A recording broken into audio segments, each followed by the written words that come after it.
nightmares creep while you and me repeat.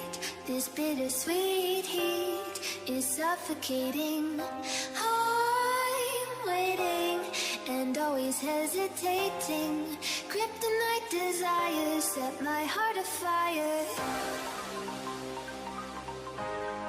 Heart on fire. Set my heart afire.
Suffocating. I'm waiting and always hesitating. Kryptonite desires set my heart afire. Heart on fire. Set my heart afire.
When you want to get off the darkest ground, but gravity pulls you straight down. Earth from a bird's eye view. You should grow feathers and say this too. When you want to get off the darkest ground, but gravity pulls you straight down.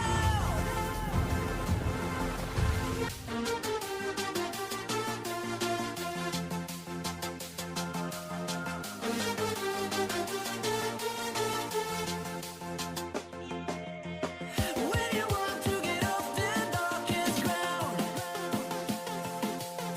but gravity pulls you straight down, down. Clear sky.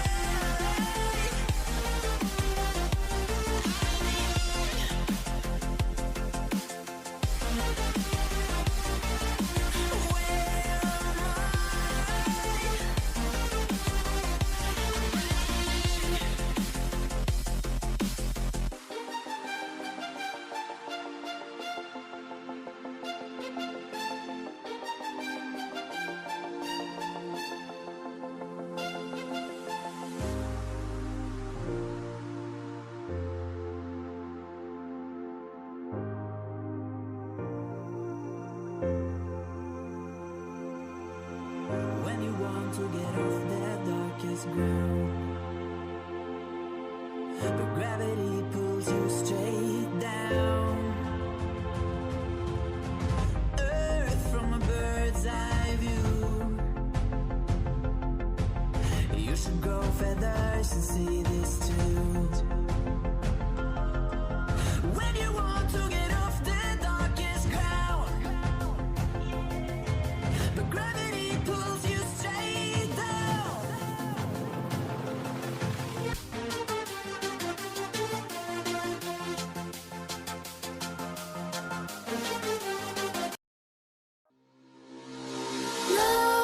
Nightmares creep while you and me repeat. This bittersweet heat is suffocating. I'm waiting and always hesitating. Kryptonite desires set my heart afire. Heart on fire. Set my heart afire.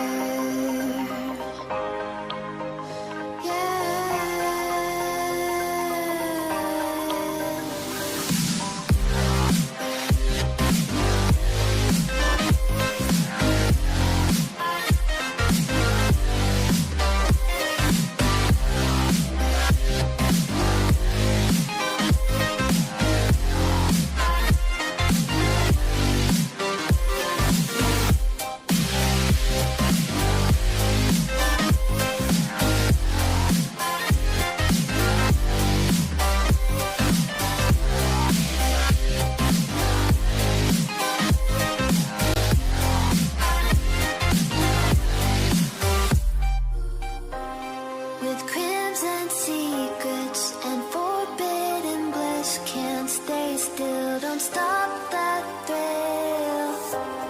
My bones crave your skin, temptation within, mistakes ignite the silence. Nightmares creep while you and me repeat. This bittersweet heat is suffocating. I'm waiting and always hesitating. Kryptonite desires set my heart afire. Heart on fire. Set my heart afire.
When you want to get off the darkest ground, but gravity pulls you straight down.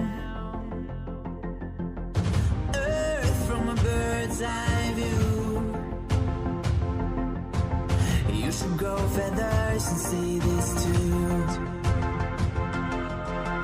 When you want to get off the darkest ground, but gravity pulls you straight down.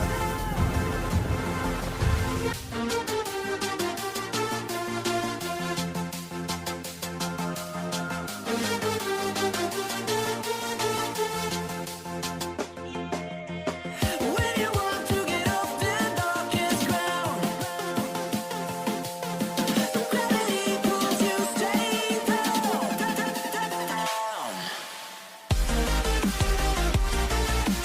Clear sky.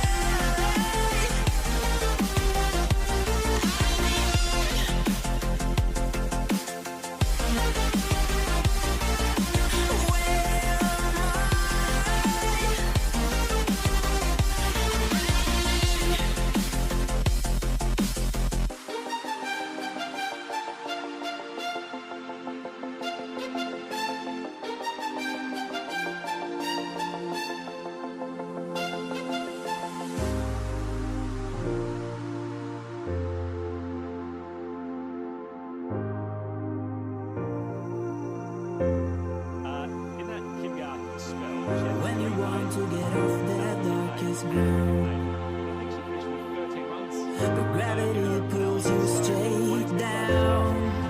Yeah, I think T20 cricket, when batters really towards the back end of the innings, It's a fickle beast. you'd be halfway inclined to say, Meg Gladding, no, it's all right, I'll just, You'll wear hang- that. 3 for 13 off 4. Flintoff in here to Mac. This is down the leg side again, just sprayed wide and signalled wide by umpire Claire Polisak. So 1 for.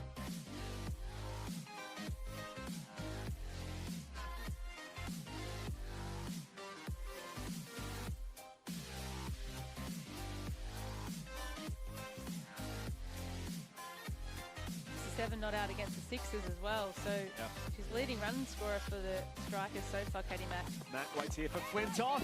On the back, just defending it back to the bowler. And no run. But it's impressive because she kind of was up and down the order a little bit, particularly towards the front end of the season, and didn't really kind of get off to too many starts. But towards the back end of this season, as we just mentioned, she's really been accruing quite a few runs in quick succession at a good clip as well.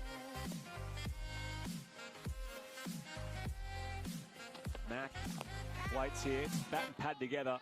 2 noises, it deflects out to mid-on where it's picked up by Anna Lanning. The dot ball.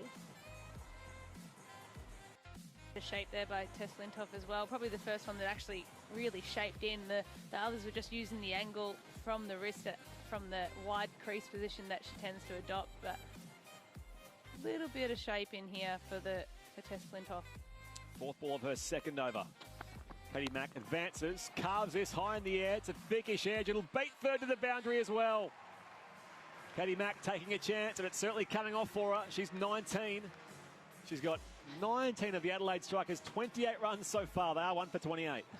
Bit of the shrug of the shoulders there from Katie Mack to Laura Woolbart, but definitely effective. Catches a thick outside edge, slashing wide outside the off stump. Kim Garth at third man does her best to try and round the boundary rope, but just not enough to get there. Partnership worth 26 and counting. Second last ball, the 4th coming up. Adelaide Strikers won the bat flip, elected the bat first. Flintoff into Mack again, advancing. Just guides this down to short third now where Garth is. Slight fumble allows for a single. Mack ticks along to 20. The Strikers 1 for 29. Yeah, doing well. It's always good when your set batter tends to take up most of the strike. I think Laura Woolbart would be enjoying Mack being able to hit the boundary here and allowing her to get into her innings. Woolbart finally on strike for the first time in a while, facing the last ball of Flintoff over at short, wide, cut outside the off stump there, out to the fielder, coming around at third, and that will be a single to finish off the over, and Wolvart will keep the strike. So 6 off 5 her score. Mack is 20 off 18. The strike is 1 for 30 after 4. Sheffield Shield day 1 at Bellerive. Tasmania at WA. Ben Cameron watching that for us. Ben.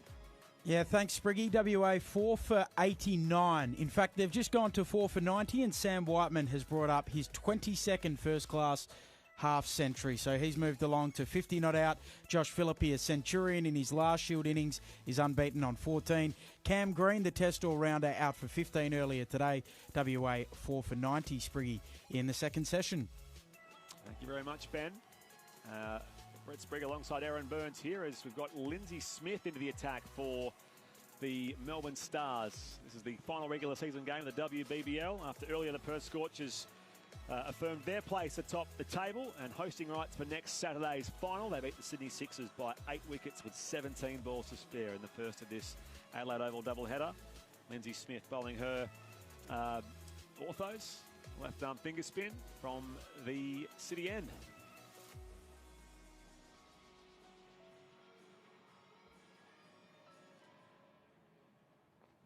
Here she is coming around the wicket. Wolvart pressing forward with a drive on the bounce to Meg Lanning. Throw comes in. They've made the single though. So Wolvart 7. The strikers 1 for 31. Yeah, Lindsay Smith has done really, really well for the Stars here with their left arm orthodox. Another international from the UK, did well on the 100, has represented England at some stage, but not for a little bit, more so in the shorter format of the game. But has been successful here for the Stars. Just quite economical. Hasn't taken a bunch of wickets, but as a way of just being able to sneak through overs nice and quick as well. Played for the Superchargers in the 100, as you said. Full ball here, straight through Katie Mack, and it's bounced off Nicole Fulton's keeping pads as well. Almost beaten all ends up there, Katie Mack, and Lindsay Smith has the hands on their head. How did that miss? I don't think Lindsay Smith particularly knows how that missed. Katie Mack just playing around it, trying to work it to the onside, and goes between bat and pad, and fortunately Flintoff can't take the stumps. Third ball the over. Enticing Katie Mack back. It's a caught and bowled chance. Deflects off her hand, rolls away for 4. It came back at pace off Lindsay Smith's hand.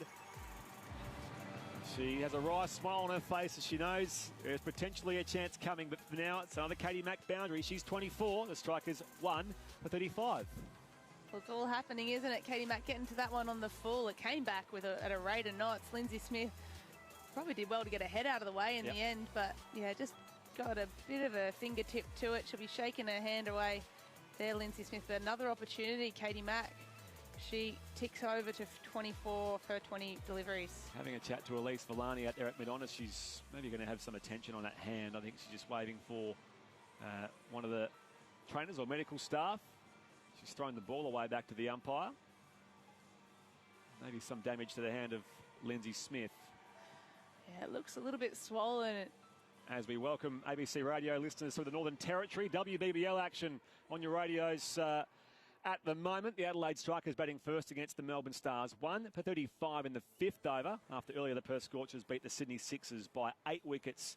These games at Adelaide Oval. You're with Brett Sprigg and Aaron Burns for now. The immediate concern is for Lindsay Smith, the left-arm finger spinner for the Melbourne Stars, who's just had a ball smashed back at her by Strikers batter Katie Mack on the full. And she's having some medical attention now, Aaron Burns, on her finger. Yeah, and probably not the finger you want to get medical attention on, that left hand of hers and her index finger. Being a left-arm orthodox spinner, that's pretty much the one that you rely on mostly to get your revolutions over the ball. So hopefully here for Lindsay Smith and the Melbourne Stars, it's not a fracture. Well, she's just having a chat to her captain as well. I think she may even continue here. So she's had that looked at and just testing it out there, bowling a few to Elise Villani. And she'll continue here, Lindsay Smith, with 3 balls to come in this over.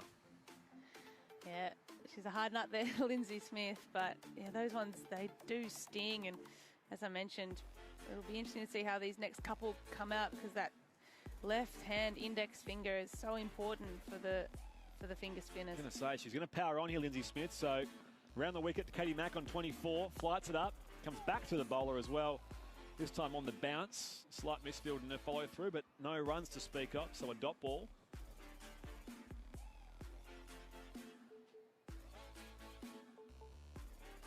Lindsay Smith continues. Mack taps her bat and waits. Fight it up. Back down the track to the bowler. Couple of dot balls since the would-be injury. Yeah, great fielding off her own bowling here, Lindsay Smith. A couple of times Katie Mack just looking to punch down to mid-on, and she's been able to hustle across the crease and stop those runs. Smith, short of all this time, pulled away by Katie Mack. In position to sweep nice and early. She gets it away behind square and roll away for 4. So more boundaries for her. That's her 6th. So 6 fours. 24 of her 28 runs have gone to the rope. The strikers 1 for 39 after 5 overs, with Mack on 28, Woolvart on 7. And next on Grandstand Cricket, Aaron Burns will be joined by Andrew Moore. The WBBL, live on ABC Sport Digital and on the ABC Listen app. Spriggy, thank you. Good start here by the strikers. 1 for 39, 28 to Mac, Woolvart 7. I can only but admire Lindsay Smith, Aaron. That dislocated finger off a spinning hand and then bouncing back to keep bowling. Yeah, absolutely. It's never easy. That whole hand is just absolutely throbbing. But Lindsay Smith did well. Kind of had everything that over, didn't it? A missed stumping, a hard opportunity there for the keeper. The ball just slightly missed the leg stump. I reckon, you know what? It did let just having a look at the replay. The bail moved, but didn't fall. You don't see it very often. You see it occasionally, and that was one of them. And a slight deflection of that made it almost impossible to Feel a bit hard done by there. that over, I don't know, do you like you've hit the wicket and haven't got a wicket, and then you've got a dislocated finger and she's getting sleeping. Now, Annabelle Sutherland starts her first ball of the day, beating the outside edge of Laura Woolfart. Nice bounce there from Sutherland. Through it went to the keeper, 1 for 39. Yeah, she bowls a really heavy ball, does Annabelle Sutherland. As we see, just getting some really, really good purchase and bounce off this Adelaide oval pitch. She bowled well yesterday, Annabelle Sutherland. 2 for 20 off her 4 overs. And here she beats the inside edge of Lara Woolfart and almost took leg stump. Tumbling save by Fulton behind the stumps. Plenty of movement coming into the bat at that time from Sutherland. Yeah, just jagged back to Laura Woolfart, pitched almost in line with off stump or just even outside, and just jagged back and misses only by the slightest of margins that leg stump. Right between inside edge and the pad, and there wouldn't have been more than 3 millimetres away from the stumps. As now she's driven square on the offside through the infield, and Laura Woolfart gets some revenge. Umpire Polisak signals a boundary. Laura Woolfart's first of the innings. She's 11, 1 for 43 in the 6th. It can be a cruel game for bowlers at times. Yeah, there aren't too many better cover drivers in the game, but a poor effort in the field there. That was went straight through her the legs. wickets, wasn't it? Yep. Right in the cover region. Now it's Woolfart waiting for Sutherland. Good bounce here, angled in at the body, and Sutherland can only, Woolfart can only defend it to mid-on. It's a dot ball, 1 for 43. Sutherland, 12 wickets in the WBBL, average of 17.5, economy rate of 6.2. So she's done a job far more convincingly with the ball than bat so far, with 1 or 2 exceptions. She's on her way again from the cathedral end. Bouncer pulled away by Woolfart now, directly through square leg and right at the fielder Erin Osborne on the boundary rope. 1 run, so Woolfart 12, 1 for 44 in the 6th. Yeah, she's been a bit lean on with runs. Annabelle Sutherland starting for the Melbourne Stars, opening the batting with Elise Villani, landing at 3. But after not quite getting away, Lanning moved up to the opening spot. But yeah, she's doing the job for her team with the ball. She's been bowling beautifully. Strikers 4th on 15 points. Walking down the track is Katie Mack. A ball angled in at her. She runs it down to 3rd for a single. And she used quick reflexes there. 1 run, Katie Mack 29. And that ends the power play. Good one, productive one for the Adelaide Strikers. 1 for 45. Katie Mack 29 off 24. And Laura Woolfart 12 off 11. Dane van Niekerk bowled by Kim Garth, chopping on for a first ball duck in the first over to make it 1 for 2. And Katie Mack,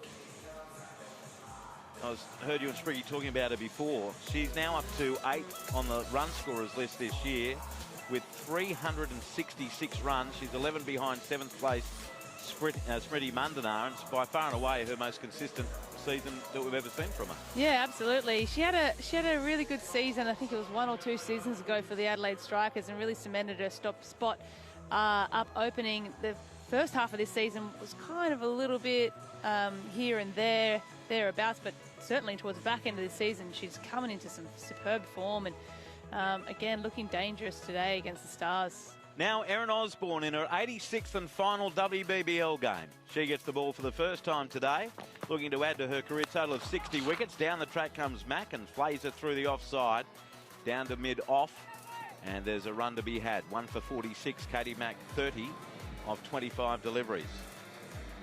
Osborne, it's her 8th game this season, only 3 wickets at an average of 45.5 and an economy rate of just below 7. A very experienced campaigner. She's in over the wicket and she's pulled away by Woolvart, powerfully forward of square. Diving save in the outfield by Anna Lanning. Had a rough day in the field yesterday, but she did well there. 1 run, and Woolvart to 13, 1 for 47. Do you like the finals format that they've come up with this year? Osborne bowls. I'll let you ponder that for a second. As Katie Mack chops this away on the offside, no run to extra cover. Yeah, I do. I think it's good to reward the team coming first, to give them a little bit more of a breather, particularly with quite a condensed finals series as well. Osborne well flighted. Down the track comes Mack, hoisted away over mid-wicket, and she finds the gap. Couple of bounces, 4. Katie Mack gets her 7th boundary and races to 34. 1 for 51, the 50 up in the 7th over. Yeah, Katie Mack again using her feet down the crease really, really well, hitting over, and just picks that gap out at mid-wicket boundary, more of a straighter mid-wicket between the 2 fielders nicely. Here's Osborne. Bowls, and Mack goes back and across, pushes it to mid-wicket, can't pierce the field, no run. So Wednesday night we'll have the Eliminator. I believe it's been confirmed at Adelaide Oval. It will be between Brisbane Heat and the Adelaide Strikers. Then on Thursday night, the Challenger, is that what they're calling it? 2nd place Melbourne Renegades will play the winner of the Strikers and Heat at Adelaide Oval. And then their rest day, they fly to Perth, the winner of that, to play the Scorchers in the final at Perth Stadium. As Katie Mack cuts this to cover, no run. And that ends the Erin Osborne over, 6 runs off. Adelaide Strikers 1 for 51 after 7. Mack 34, Woolvart 13. Have a breather, Erin Burns.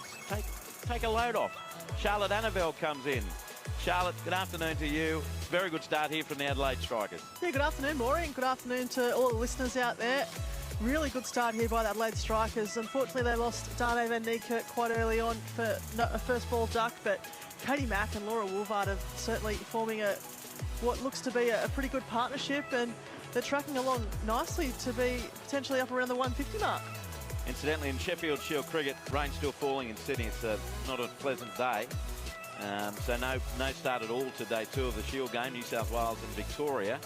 At the end of the next over, we'll get an update from Benny Cameron, Tassie and Western Australia, with WA having been sent into bat on day 1 in Hobart. New over, Annabelle Sutherland, 2nd over on the trot for her, bowling, and Woolvart cuts her away, can't beat point. And there's no run, so the score remains 1 for 51. Sutherland, none for 6. Lindsay Smith off the field. And Lindsay Smith, by the way, after suffering that dislocated finger, but she's coming into this game with only 6 wickets, but an economy rate of 5.5. It's amongst the leaders in the entire competition. Impressive. Sutherland bowls, and an inside edge bowl. This time leg stump does hit the deck, and Laura Woolvart is out. Sutherland had troubled her in the previous over, and she strikes Annabelle Sutherland. Laura Woolvart bowled for 13 of 14 deliveries, and the Adelaide Strikers 2 for 51 in the 8th. Well, it's a really good ball there by Annabelle Sutherland. She's been asking questions from her last over, and again, 2nd ball in, just got that slight in swing off that pitch and hit that leg stump. And Laura Woolvart, she's a big wicket. She's someone that can really take the game away from you very quickly. The Stars, they're right back in this now. Wicket coming in the 8th over, 2 for 51 after a 49-run partnership between Woolvart and Katie Mack, who's 34 not out of 29 deliveries. And that brings Bridget Patterson in at number 4 for the Adelaide Strikers. And Bridget, she's had a couple of good days through this tournament as well, but all up only 71 runs at 14.2 and a strike rate of 118.33. So last week, in a low-scoring game, we saw her play particularly well at some point for the Adelaide Strikers. Let me see. No, it's been the week before. Sometime she played a very good innings. This season. That we called. But yeah, not a heap of runs overall. But a big role to play here at 2 for 51, the Strikers. Talia McGrath holding herself back today. And Sutherland is in outside of the off stump. And an old-fashioned shouldering arms that time by Patterson. Didn't offer, put the bat above her head, watched it sail through to the keeper, Nicole Fulton. You don't have to see that much anymore, particularly in T20 cricket, but it was pretty wide of the crease, so low-risk shot there. And I think what we'll see now with Patterson coming into, these two batters, Patterson and Mack, are very fast between the wickets, so I think we'll see these. Sutherland bowls and Patterson's off the mark, slicing this backward of point towards Lindsay Smith, back on the field at deep third. She gets a return on the away and they come through for a second. They make it comfortably. So Bridget Patterson off the mark with a couple. 2 for 53, the Strikers in the 8th over, having won the toss, or the bat. Yeah, so I think we'll see with Mack and Patterson in now, they're both very fast between the wickets. I think we'll see a lot of runs being taken and really put a lot of pressure on the Stars fielders. Sutherland on away, past umpire Polisak, an edge, a legitimate nick from Bridget Patterson, and she'll get 4 for the stroke down to a very fine third. Patterson moves to 6 off 3 deliveries. Bit of misfortune there for the bowler Annabelle Sutherland. 2 for 57 now in the 8th over. And she just looked like she just half opened her face up a bit, but it was a bit of a thickish outside edge, and doesn't matter how they come, does it, Maury? A 4 is a 4, and a 4 is onto the tally for the Adelaide Strikers. And the face of Sutherland as she walked back to a mark is the face of every fast bowler you've ever seen has had that happen to them. Sutherland bowls again, and Patterson on the hook. She gets a top edge, down to deep, backward square, and she's out. She's caught on the boundary. The Kim Garth taking the catch, and now the Adelaide Strikers are 3 for 57. Patterson on away for 6, and Annabelle Sutherland has 2 for 12. That's the end of the over. 3 for 57. A double wicket over by Annabelle Sutherland. We'll hear about it from Charlotte Annabelle in a moment. Let's head, though, and update things in the Shield game in Hobart. Day 1, Tasmania bowling, WA batting. Ben Cameron, how are you going? Yeah, well, thanks, Jibs. WA, it's improving for them. They're 4 for 100 as it stands at the moment. They were 4 for 47 when Hilton Cartwright was dismissed for a duck. So this partnership between Sam Whiteman, who's 52 not out, his 22nd first-class half-century, and Josh Philippi, who's unbeaten on 21. He scored a century in his last Shield innings. Is just beginning to gain some traction for WA. It's at 53 at the moment, so WA, having been put into bat, are 4 for 100 midway through the second session. Jibs? Good on you, Benny. Thank you, mate. So Bridget Patterson caught Garth, bowled Sutherland for 6. And now with Maddie Pennant coming in at number 5. So Talia McGrath really holding herself back. 3 for 57, 8 overs gone. And that was a good catch in the end by Kim Garth. It was a top edge. She should have taken it, but she positioned herself beautifully. Yeah, she got in a really good position, nice and early, fast feet to the ball. But a big wicket there, and the momentum's really swung over to the Melbourne Stars at the moment. And Sutherland, double wicket, 2 wickets in that last over, and she hasn't had the greatest WBBL, so she'll start to take a bit of confidence out, and I think we might see her starting to bowl a bit better from her final 2 overs and moving on into the next phase. Well, now it's Lucy Cripps coming on to bowl for the first time. First time in the tournament. She'll be nervous. She'll be bowling first up to Katie Mack. Medium pacer, Lucy Cripps. 9th over of the innings begins with Cripps bowling to Katie Mack, and Mack is pushing it away on the offside. Gets it between cover and point for a single, and Mack moves along to 34, 29, and in fact she should move to 35, I think, with that. 3 for 58 is the score, with Dane Van Niekerk out for a first ball duck, Laura Wolfhard 13 and Bridget Patterson 6. 2 wickets in the same over for Annabelle Sutherland, who has 2 for 12. So in fact that was Maddie Penner on strike because they had crossed from the last ball of the previous over, so she's off the mark with 1, and now Mack can't get a run. Plays it straight to mid-wicket, and Anna Lanning does the fielding, much to the delight of her support crew. Score remains 3 for 58. You know, I think you'll find that Maddie Penn has been sent out there just to keep this momentum moving along. She's someone that we know is a big hitter and can score quickly, and they're off to a pretty good start, the Strikers, and they'll want to keep that going. So in comes Cripps, bowl short of the length, but ill-directed down the leg side. It's a wide as it goes through on a second bounce to Nicole Fulton. 3 for 59. So I'm just getting confirmation here from Cricket Australia that the Melbourne Renegades team finishing second. They've actually chosen Adelaide Oval as their home ground for their challenger on Thursday night because of the Victoria-WA border still closed and all of those issues. Meanwhile, Cripps bowls, and coming down the wicket is Katie Mack. She gets a wide down the leg side, not handled by Fulton. They scamper through for another run. Then Cripps can't handle the throw from Fulton. It is a wide, so it'll count as 2 runs.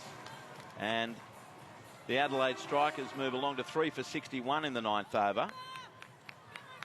Now, the notes here, one of the benefits is that Melbourne-based fans, friends and family of the Renegades will be able to attend the matches at Adelaide Oval, with South Australia easing border restrictions for double vaccinated travellers from Tuesday.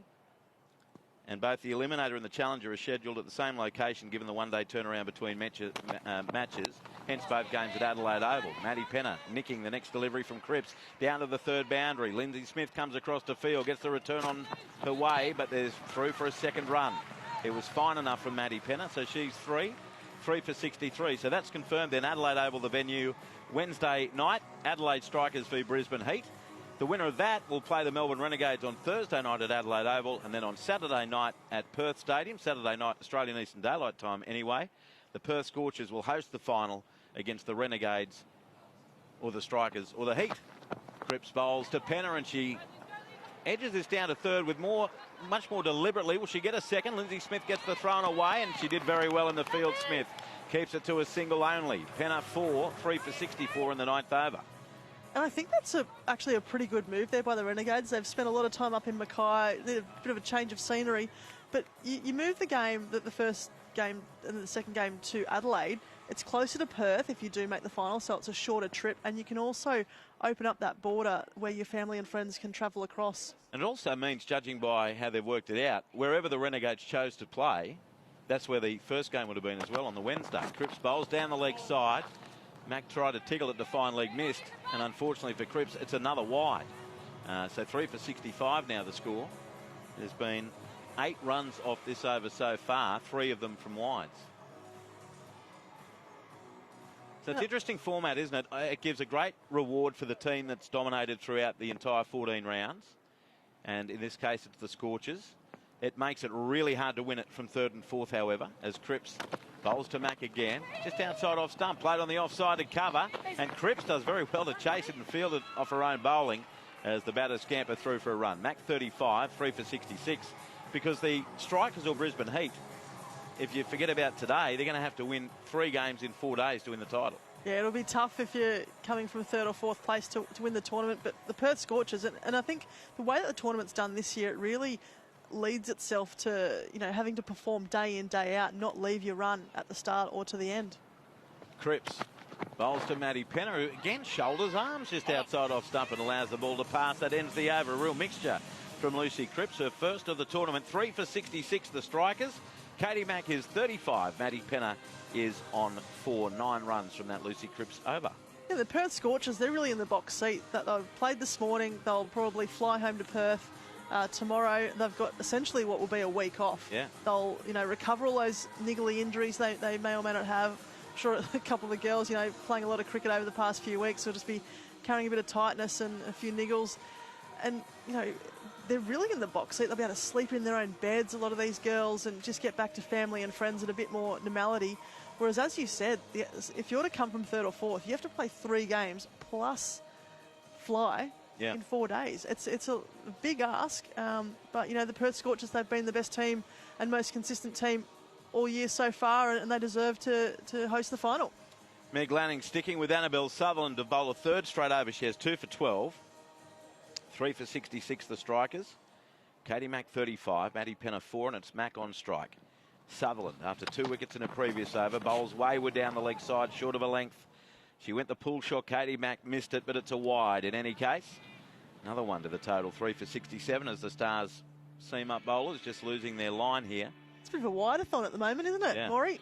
What's that, 4 in the last over and a bit?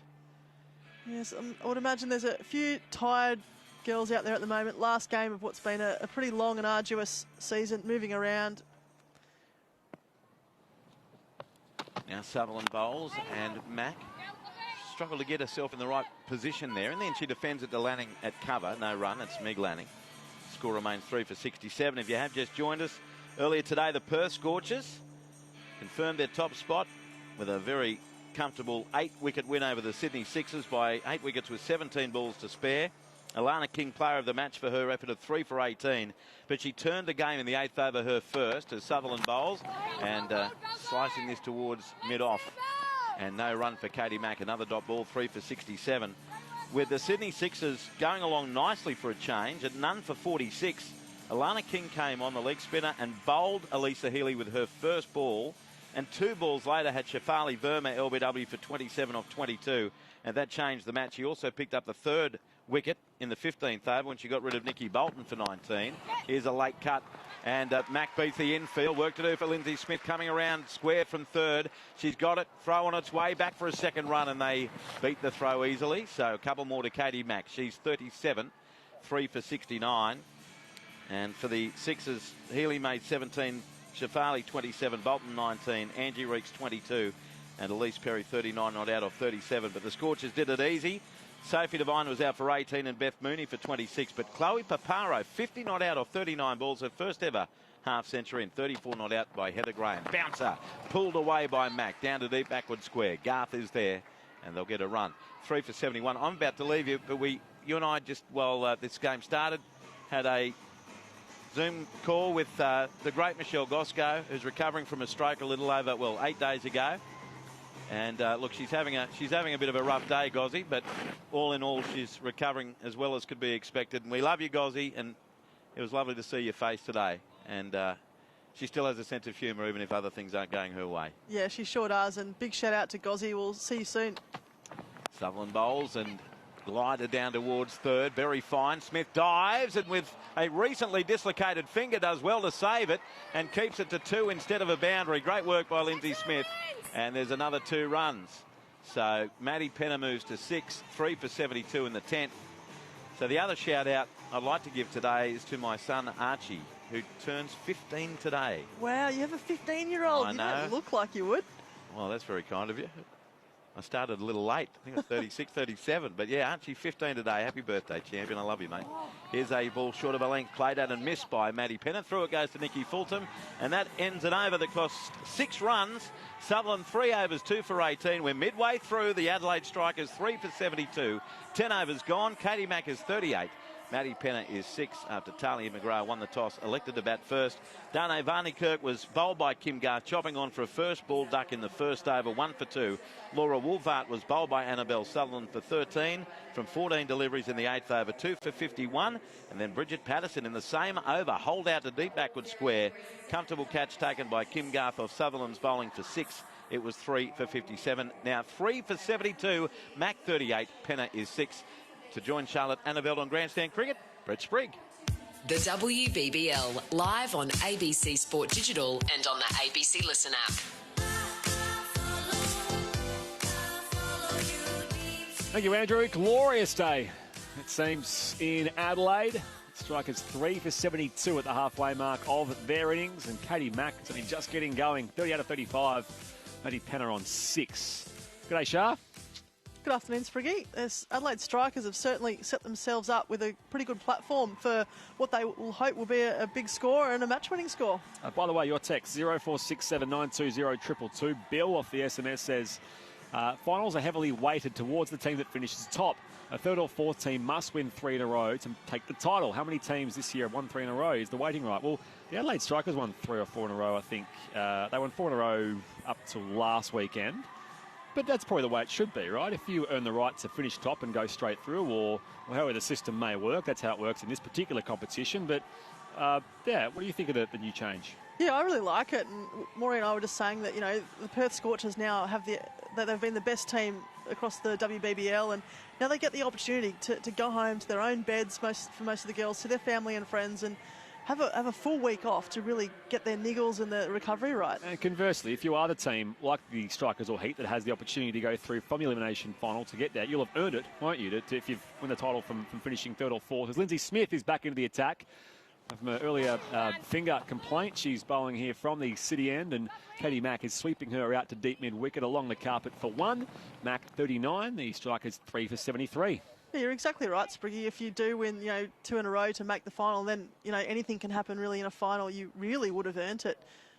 Momentum as well, as they say, as Smith flights this up for Penner, who's driving straight to Meg, landing at cover, no run. And that's the other thing, you talk about momentum, and, the Perth Scorchers, they'll take a bit of momentum going out of today, but they won't have done any real cricket other than training during the week. And, if the Strikers or the Heat... Smith, left arm around the wicket, Penner advances, just sort of strokes it straight to mid-off and no run. Can win 2 games in a row, they'll be up and about, pretty quickly to back up for that final. And, as I just said, anything can happen in a final. And sometimes it just takes 1 or 2 overs or 1 catch or 1 big hit that can really swing that momentum.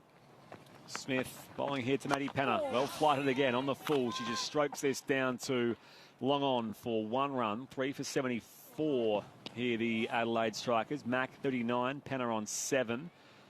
So, yeah, Wednesday and Thursday night back at this ground, Adelaide Oval, for those 2 finals. And, of course, the final in Perth on Saturday evening. Smith to Katie Mack, who's just towed this back to the bowler.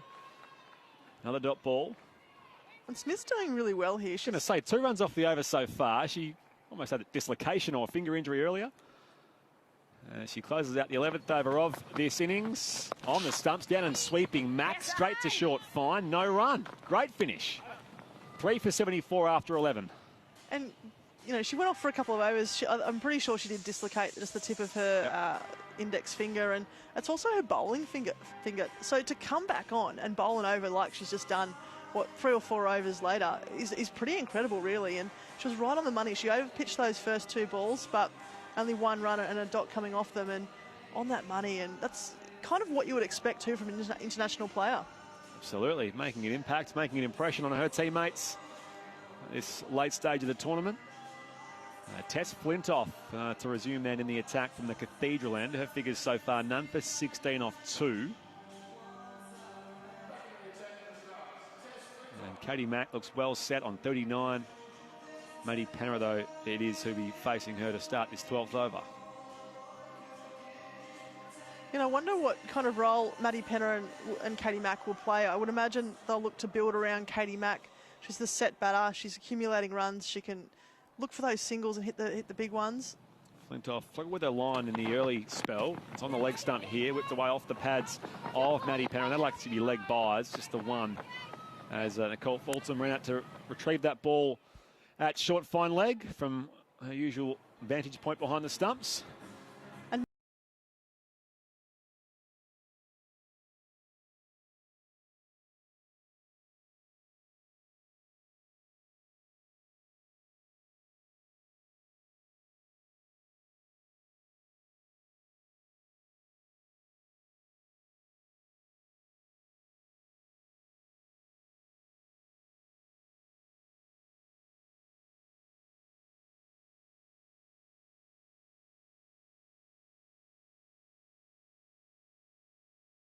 one of the most consistent batters across this WBBL, and she's got every shot in the book, and that's what the good batters have. They can play all around the ground, play 360, look for the singles, but also hit those bad balls. She knew the angle was coming from Flintoff, wasn't she? Just targeting that sort of leg side as using the same result. Slow ball this time, but similar part of the ground. Fulton chases it from wicket-keeper all the way down to fine leg, where Kim Garth picks it up, and in the meantime they've come back to complete 2. So Katie Mack is now 45 off 40. The Adelaide Strikers 3 for 81 in the 12th. And when you're in good form too, you have confidence, and Katie Mack at the moment's got a lot of confidence, so she'll back herself to play any shot in the book against any bowler that's coming down at her. 3 half-centuries in this campaign so far, Katie Mack. Facing Tess Flintoff here. 4th ball, the 12th. She advances, not the slower ball. Pulled behind square this time. It's gone away past the fielder. In fact, Guard coming up, pats it back towards her teammate Bouchier, and they've come back to complete 2. Very close to a boundary that time from Katie Mack.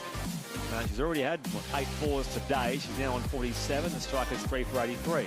Yeah, another good shot there. Picked up that length, just a bit short of a length pretty early and easy as you like. But Kim Garth on the boundary. I mean, Kim Garth just in general is having such a good tournament, particularly with the ball. She's chipped in a couple of times with some good innings, but the way she's bowling at the moment, I don't think she's very far away from higher honours. Flintoff to Mack. She advances again. Works it fine. Now, Fulton's taken a diving take to her left. Come off the pad, so you can hear a bit of a shout there, but no bat involved. So, nonetheless, impressive from Nicole Fulton to stop any runs being scored. As it was brushed off the leg of Katie Mack for a dot ball.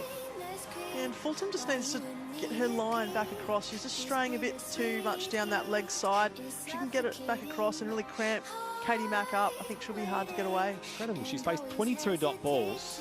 For her 47 off 42, Katie Mack gives herself room at the crease. Flintoff tried to square her up and did so successfully. Dot ball to finish off there. So 12 overs complete. The Adelaide Strikers 3 for 83 with Mack on 47, Maddie Penner on 7. And they're batting first against the Melbourne Stars. And Katie Mack, as we've just been talking about, is in really, really good form. And she's someone too that has been pretty consistent over a number of years and has never really had her name up and about with the Australian team and the Australian selectors. And I think what she brings to a team, she's a bit of a little pocket rocket. She's so good in the field and she's consistently scoring runs. And, you know, I'd like to see them start to talk about her and see as to where she may or may not fit into that Australian team. Similar to a Georgia Redmayne in this competition as far as the breakout year she's had, as Lindsay Smith continues here, bowling to Penner, flights it up, back to the bowler, almost took her head off in the process, down to long on. And it is just a single here for the Strikers. So 3 for 84 with the first ball of the 13th. I don't think Lindsay Smith really wanted to put her hand out for that, did she? No. Bit gun shy after that strike earlier. Smith continues. Mack on 47. Back of a length. Pulled away in front of square. Might bisect the fielders. No. Great work in the deep it is. Parried up to Flintoff, who throws in from the deep. They come back and complete 2. Mack to 49. By the way, Vince off the SMS, 0467920222, enjoying a call from a gloomy, rainy Sydney today. On you, Vince, it's gloomy and rainy, outside. We are in Sydney. Watching this game at Adelaide Oval. As Mack is on 49, she's faced 44 balls. And she'll take off here with a cover drive down to long off with a single required for her half century. So Katie Mack, that's her 4th 50 of this campaign. She raises the bat and she's now scored 7 all up in her career. Good innings so far. She's halfway there, Charlotte.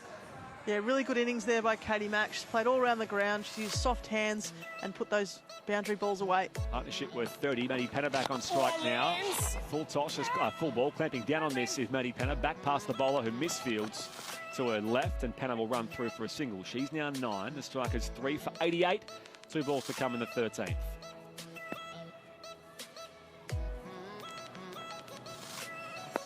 Smith again, left arm around. Mack advances, lobs it back over the bowler's head, and that will beat long off and long on running around. The fun continues for Katie Mack. She's 54 off 46. The Strikers 3 for 92. 1 ball to come in the 13th. That was an absolutely beautiful shot there by Katie Mack. She's obviously clearly in good form and just came straight down at Lindsay Smith. Got into a nice strong position, and it's never good when you get hit back over your head as a spinner or a fast bowler. 13 over के बाद 2-3 played back to the bowler who dives across the field in her follow through. She stops any kind of run this time, Lindsay Smith. So 9 runs off that over. 13 complete here for the Adelaide Strikers. They are 3 for 92 after 13 with Mack on 54, Penner on 9. Day 1, Sheffield Shield at Bellerive, Tasmania and WA. Ben Cameron. Yeah, thank you, Spriggy. WA just moving along nicely at the moment. They're 4 for 116. So as I mentioned to you earlier, Sam Whiteman with his 22nd first-class half-century. He's on 67 not out. Josh Philippi is starting to get going. He's unbeaten on 29. Earlier today, Cameron Green out for 15, looking for runs to take into the Ashes series. It wasn't to be. WA 4 for 123 at Bellerive, Spriggy. Thank you, Ben. Yeah, and as the rain continues to tumble in Sydney, no play on day 2 for New South Wales and Victoria at the Sydney Cricket Ground. So now we'll see Erin Osborne, who's bowled the 1 over so far today, none for 6 off her 1. Like yourself, late in your career, Charlotte, an off-spinner. Well, she's had plenty of achievements herself as well. Erin Osborne, all 3 international formats. She's bowling here from the Cathedral end. Yeah, and it's almost disappointing that she has retired, but everyone's got to retire at some stage, and she's had a pretty impressive career over a very long time, and as you said, played all 3 formats, which, you know, back when she was probably at the top of her game was quite difficult because there wasn't as many games played in that Australian setup. But she's stuck at it, and she's very, very good player, good leader as well. She's led a number of teams that she's been involved in. Off-break bowler, right arm around here to Panna, who's playing and missing. Just slid on a good length into the gloves of Nicole Fulton. Good dot ball to start.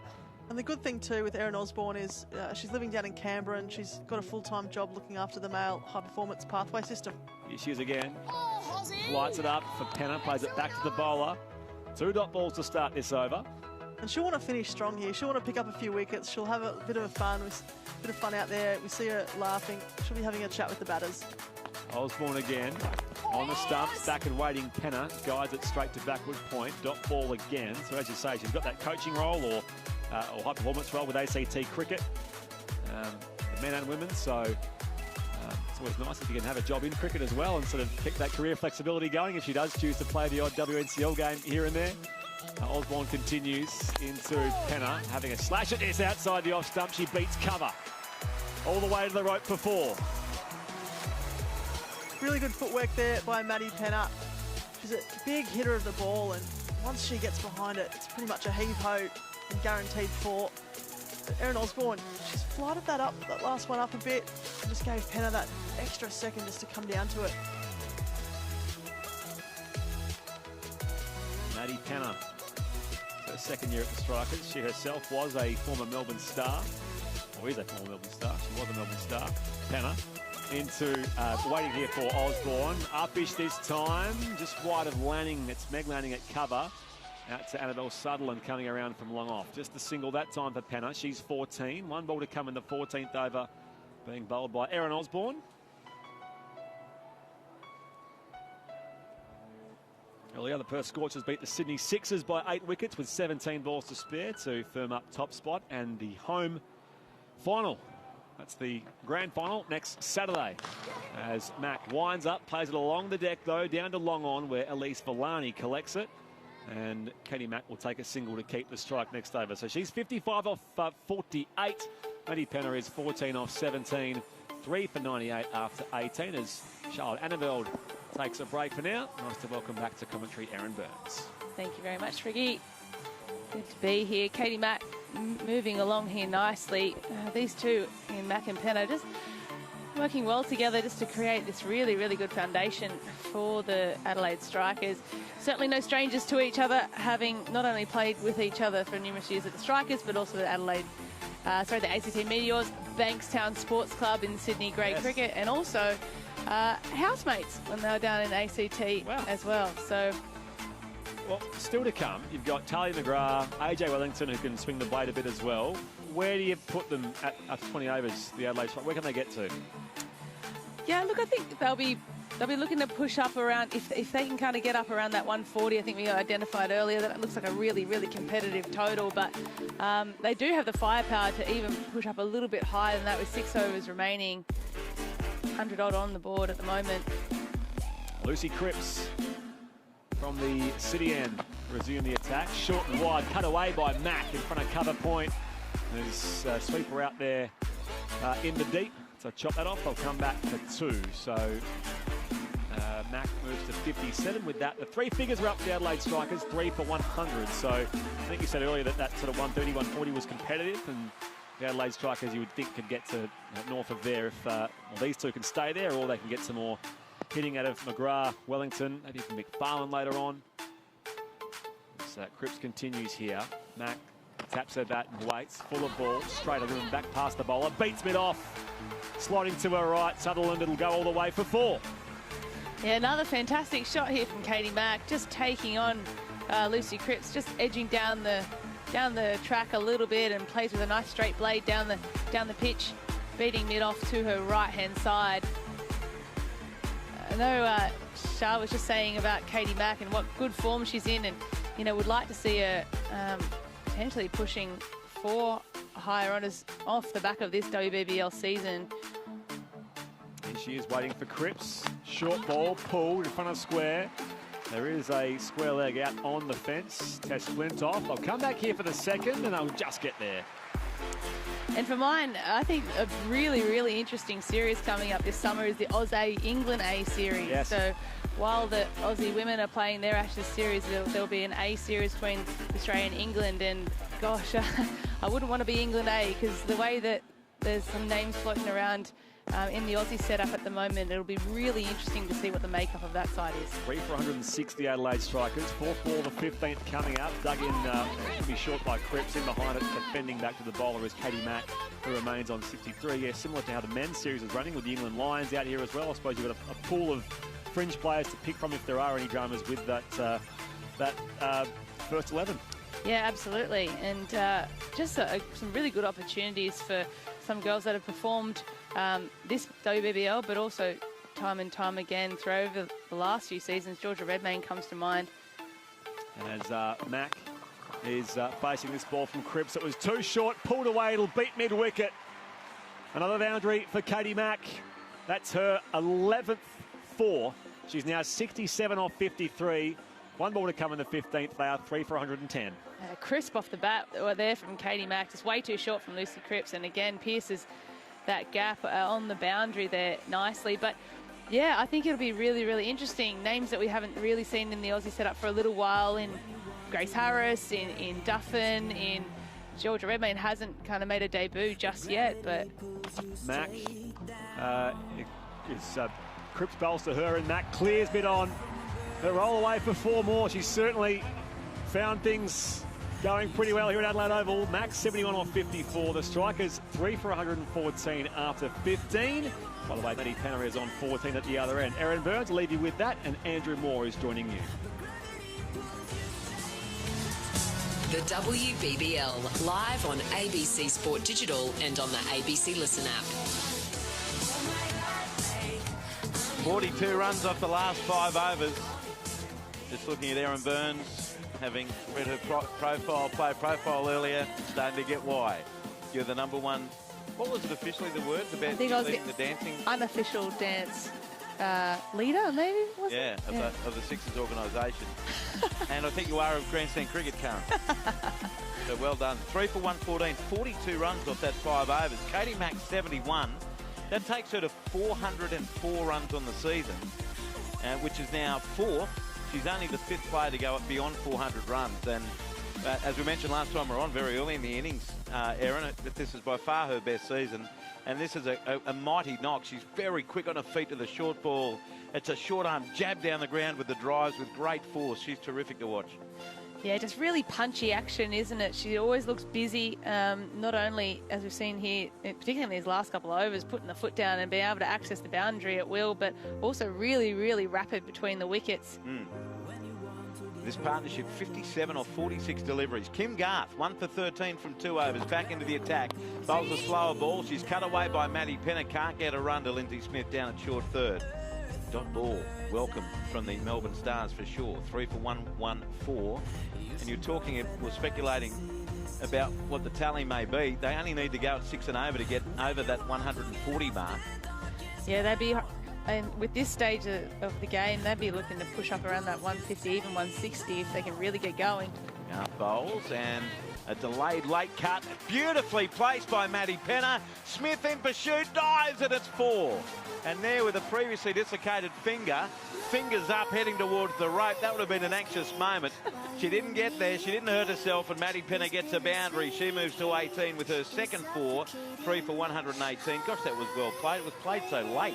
Yeah, it was just tantalising there to Lindsay Smith, just teasing her towards right there, boundary. she's thinking, oh no, not a finger. But she committed herself. Just splays the fingers up last minute and palms the boundary rope. Garth bowls to Penner, who launches, gets an edge over the top of the keeper, Nicole Fulton. Another chase for Smith. A race between her, the ball and the rope, and the ball beats the rope and beats Lindsay Smith. No dive this time, and a rather fortuitous boundary for Maddie Penner. She's 22, and it's 3 for 122 in the 16. A less intentional stroke there from Maddie Penner, just the swipe across the line, but gets the top edge over the top of the keeper. And Lindsay Smith does the effort chasing it to the boundary, but once again, the ball wins that race. Didn't end up anywhere near where Maddie Penner intended it to. It was a big boink, meant to go over mid-wicket. It ended up going down to a fine third boundary. 3 for 122. Great to have Erin Burns with us on Grandstand Cricket on this Sunday afternoon as Garth bowls and Penner clubs it. Oh, there's a down up. And indoor cricket style. Shout out Claire Koski as the ball bounced straight into the pitch, ends up at mid-off, no run, 3 for 122. So a rare dot ball in recent times, although there have been a couple this over with 2 boundaries thrown in. Garth on away, passed up by Claire Polisak, and she slices this brilliantly between short third and point, between Smith and Cripps for 4. Third boundary of the over for Maddie Penner. She's 26 off 22, and the Adelaide Strikers continue on to 3 for 126 with 1 ball left of the 16th over. That was magnificently played again. Yeah, great work there by Maddie Penner. Just moved slightly to the leg side and gave herself a little bit of width and played with some beautiful late hands to hit that gap between backward point and short third man. That again, Penner, last ball of the Kim Garth over. Penner, pull shot from a ball short of a length over the head of short fine leg in Tess Flintoff for another boundary, the 4th of the over. 16 runs off, and the Adelaide Strikers right on top at 3 for 130 at the end of the 16th over. 3 for 130. Katie Mack 71 off 54, and Maddie Penner now 30 off 23. She's hit 5 boundaries. Katie Mack's hit 12 of them in the partnership, 73 off 52 deliveries, and you get the feeling it might be a backbreaker. Yeah, the Strikers are absolutely flying here. Meg Lanning going to Garth, probably try and get a wicket and also try and stem the flow, but it did the opposite, 16 coming off that last over. The Strikers are really opening up the shoulders here, being really aggressive and reaping the rewards. Now Meg Lanning speaking to Lindsay Smith saying, look, I know you've dislocated your finger. I know you've had to dive head first into the boundary rope about 4 times recently, but can you bowl the next over for me? Lindsay Smith says, sure, whatever you need to get. 3 overs done for 20. Economy rate taking a battering. It came into the game at 5.5 and over. Outstanding from the left arm orthodox. And braces herself now to start the 17th over to Katie Mack. A runner ball from here gets them to 162. Smith bowls, down the track comes Mack, gets her on the full toss and it squeezes off an outside edge, down towards deep third. Boucher after it, they get a couple. Boucher falls down, lands on her backside and got the return in that eventually dribbles to the keeper Nicole Fulton. 2 runs, Katie Mack 73. And Maya Boucher just getting to her feet now with a bit of a hobble. I think Katie Mack was trying to launch that one over cover. Got the, used her feet well, got to it on the full, but just got at the outside edge. Boucher on that occasion doing the fielding, nearly rolled her ankle. Yes. Smith comes in around the wicket. Mack comes down the track and gets it through the covers brilliantly. Katie Mack. Another boundary, her 13th. She's 77. 3 for 136 in the 17th over. 13 fours for Katie Mack, the partnership up to 79. I think that's what she was attempting on that previous delivery, just using her feet beautifully, opening up that angle through cover, and Katie Mack, the form she's in, just hits the gap beautifully. There wasn't a big one there at cover between Meg Lanning and cover point, but yeah, no chance for the fielders. Smith to Mack, who's 7 runs short of a higher score. Now 6 as she gets a run, just clamping down on a full pitch delivery down to long off. Sutherland Fields, 1 run. She's 78 off 57. 3 for 137 in the 17th with still Talia McGrath to come. Darnay Varney-Kirk out for a duck. Laura Wolfart 13 and Bridget Patterson 6. Smith bowls and Penner plays this uppishly but pretty safely down towards long on and will get an easy run as Villani comes in off the rope. She'll have a big role to play in the run chase. 31 for Penner, 3 for 138. 17th over. Smith starts to run up in line with umpire Sean Craig. Comes between umpire and the stump. Bowls to Mack, who pulls this away from off stump to Villani at long on. One more run. Mack, diminutive opening bat, 79, 3 for 139. Yeah, cruising along these two. They've got such a good launching pad here. 3 overs left. Counts Penner, last ball of the over. Comes down the track, gets to it on the full. Beats cover. That'll race away for another boundary. There's a plethora of them at the moment. Maddie Penner moves to 35 of 25, and that ends the over. 3 for 143 after 17 overs. 16 off the previous from Kim Garth. 13 off this one from Lindsay Smith, who finishes 4 overs, none for 33. 3 for 143. Katie Mack 79 off 58. Maddie Penner is 35 off 25. And Maddie Penner had played just 6 innings prior to this, and her highest score is 35. So she matches that today in quite brilliant fashion. 3 for 143, 3 overs left. Yeah, these two have obviously made a conscious decision to really up the ante, and they're doing it beautifully at the moment. Meg Lanning has turned in the last 2 overs to Kimmy Garth and Lindsay Smith, who have been the most economical, both going for under 6 throughout this competition. But these two have just taken right to them. Only 3 overs to go. 143 on the board as it stands, with some firepower in the sheds as well. The strikers are absolutely cruising. Now it's Annabelle Sutherland's turn. She had one great over. It was her second over, and the 8th of the innings when she dismissed Laura Wolfart and Bridget Patterson in the same over. Earlier today was the 8th over. We saw Alana King break through with 2 wickets and 3 balls as well for the Scorchers against the Sixers. Sydney Sixers finished with a wooden spoon. They will welcome back Erin Burns next season with open arms, I'm sure. 3 for 143. The Strikers at the ground where they'll be on Wednesday night against Brisbane Heat in the Eliminator. We'll check in with Ben Cameron in the Shield game at the end of this over. Round the wicket, Sutherland pulled away off the top edge. It's going to land safely. About 20 metres from the bat, just forward of square, and there's a really lazy chase from the Stars fielders, and as a result, they scamper back for a second run. Katie Mack, 81, 3 for 145. Yeah, just great awareness there. Katie Mack just absolutely clothing it, but there was absolutely nothing behind the Stars' chase there to try and get the ball back in, and they scamper back for 2 runs. 88-run partnership of 59 deliveries. Sutherland around the wicket. Bowls back, full shot from a bouncer. Misses it, through it goes to the keeper. There's a good bouncer from Annabelle Sutherland, but Katie Mack just couldn't get any bat on it. And she remains 81 off 60, 3 for 145. So 16 balls to go. Just having a look at her best scores of the tournament. 67 not out against the Sixers, as you mentioned earlier. 54 not out against the Heat. 84 not out against the Scorchers. And here she sits on 81. Sutherland back over the wicket. Mack goes across the crease and whacks this away along the ground to deep mid-wicket. Villani to a right from long on Fields. They come back for a second run. Katie Mack's done a lot of running. She's 83, 3 for 147 in the 18th. Yeah, a lot of space out there, mid-wicket. Katie Mack always coming back for the 2 there. Some good use of the width of the crease as well. Just stepping outside, well outside that off stump and working it across to the leg side. On away goes Sutherland, bowling to Mack. Mack pulls the ball just short of her length through square leg. She'll only get the single here as Kim Garth does the fielding, moving to her right. And the score goes up to 3 for 148. Katie Mack, 84 not out. 62 deliveries and 13 boundaries. So what have we got? 14 balls left of the innings. 3 for 148. It's looking imposing, isn't it, this tally? 21 boundaries in the innings. Sutherland bowls to Maddie Penner. Penner pulls this high over square leg. That's 6. She smashed that. Maddie Penner gets a higher score of the tournament, 41 from 26. That's the first 6 of the innings.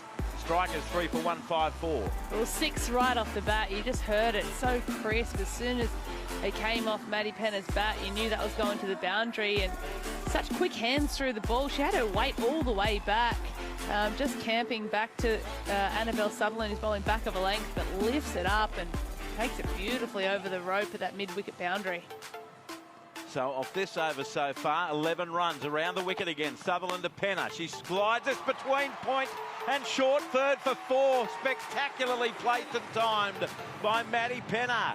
She's 45 off 27 if you don't mind. And at the end of the over, 3 for 158. The strikers 15 off. Katie Mack 84, Penner 45, Annabelle Sutherland 4 overs 2 for 33. Let's get to the more sedate world of Sheffield Shield cricket. The action at Bellerive Oval. Ben Cameron, WA, how are they doing against Tasmania? Yeah, they're fighting back, Jibs. 4 for 151 WA. So this partnership between Sam Whiteman and Josh Philippi now worth over 100. It's at 104 at the moment. Sam Whiteman is 71 not out, eyeing his 8th first-class century. Josh Philippi, he's just brought up his 10th first-class half-century. He did it with a 6 over mid-wicket off the bowling of the off-spin of Freeman. So WA fighting back, 4 for 151, Jibs. All right, Benny, good man. Now it'll be Tess Flintoff. Your turn, Tess. 3 overs, none for 24. She's at the city end of Adelaide Oval. 3 for 158 with 2 overs to come. They go at 10 and over, that's 178. And they've been going at significantly more than that, Erin, in the last few. Absolutely. These two are just accelerating right towards the end of this innings. Tess Flintoff's got a tough job here to contain these two in their last 12 balls. 44 off the last 3 overs. Flintoff starts into Katie Mack on 84. She hoiks this away over mid-wicket. Didn't get all of it and will only get a single as the return comes in. So 1 run there only. Osborne did the fielding. Katie Mack up to 85 off 63 deliveries. And this partnership for the 4th wicket is now at 102 runs, which is equal 4th for the highest partnership in this tournament for any wicket. Here's Flintoff down the leg side. Penner may have only been pad away to square leg in line with the umpire. Chased by Nicole Fulton, the keeper. And they get a run. And it's 3 for 160. I think it's been a beautifully timed innings as well. I think when Penner came in, she just knocked it about, gave the strike to Mack. Mack's been batting beautifully and has accelerated well as well. But Penner, for mine, these last kind of 20 deliveries from her, she's really put the foot down. 103 off 66, the partnership. Flintoff to Mack. Goes across a crease, pulls it, misses it. The ball misses leg stump, but because of the batter's movement, it's not a wide. As she stood her ground, it would have been a wide, but Flintoff may well have gone down that path anyway, so a vital dot ball. Now, Shah is telling me it's only the 27th dot ball of the innings. And I reckon it's... Oh, no, that's of Katie Mack's innings. Sorry, Charlotte, I've misread your note. 3 for 160. There's been 43 in the innings. Here's a shot through mid-wicket again by Katie Mack. Just gets a run down to Osborne. So she's 86, a career best of 65 deliveries. 3 for 161, 2 balls to come in the 19th over. Yeah, been a super impressive innings so far from Katie Mack. As Charles mentioning, the 27 dots. If she hadn't faced, that means that she's got 86 of 40 odd deliveries. Penner boiks into a pull shot of a good length, didn't get all of it again. And Villani comes across to a right for mid onto field. They only get 1 run. Penner 46 off 29, 3 for 162, 1 ball left in the 19th over, and Katie Mack's on strike. Is there, with 7 balls, enough time for Katie Mack to bring up a century? We've seen 3 or 4 in this WBBL season. Can she add to the list? Flintoff bowls to her. Down the track she comes, follows her down the leg side. It's whipped away towards fine leg. Lucy Cripps in pursuit. They're coming back for a second run. Return on its way. It's wayward, and she was made good ground anyway. Katie Mack, she's so quick.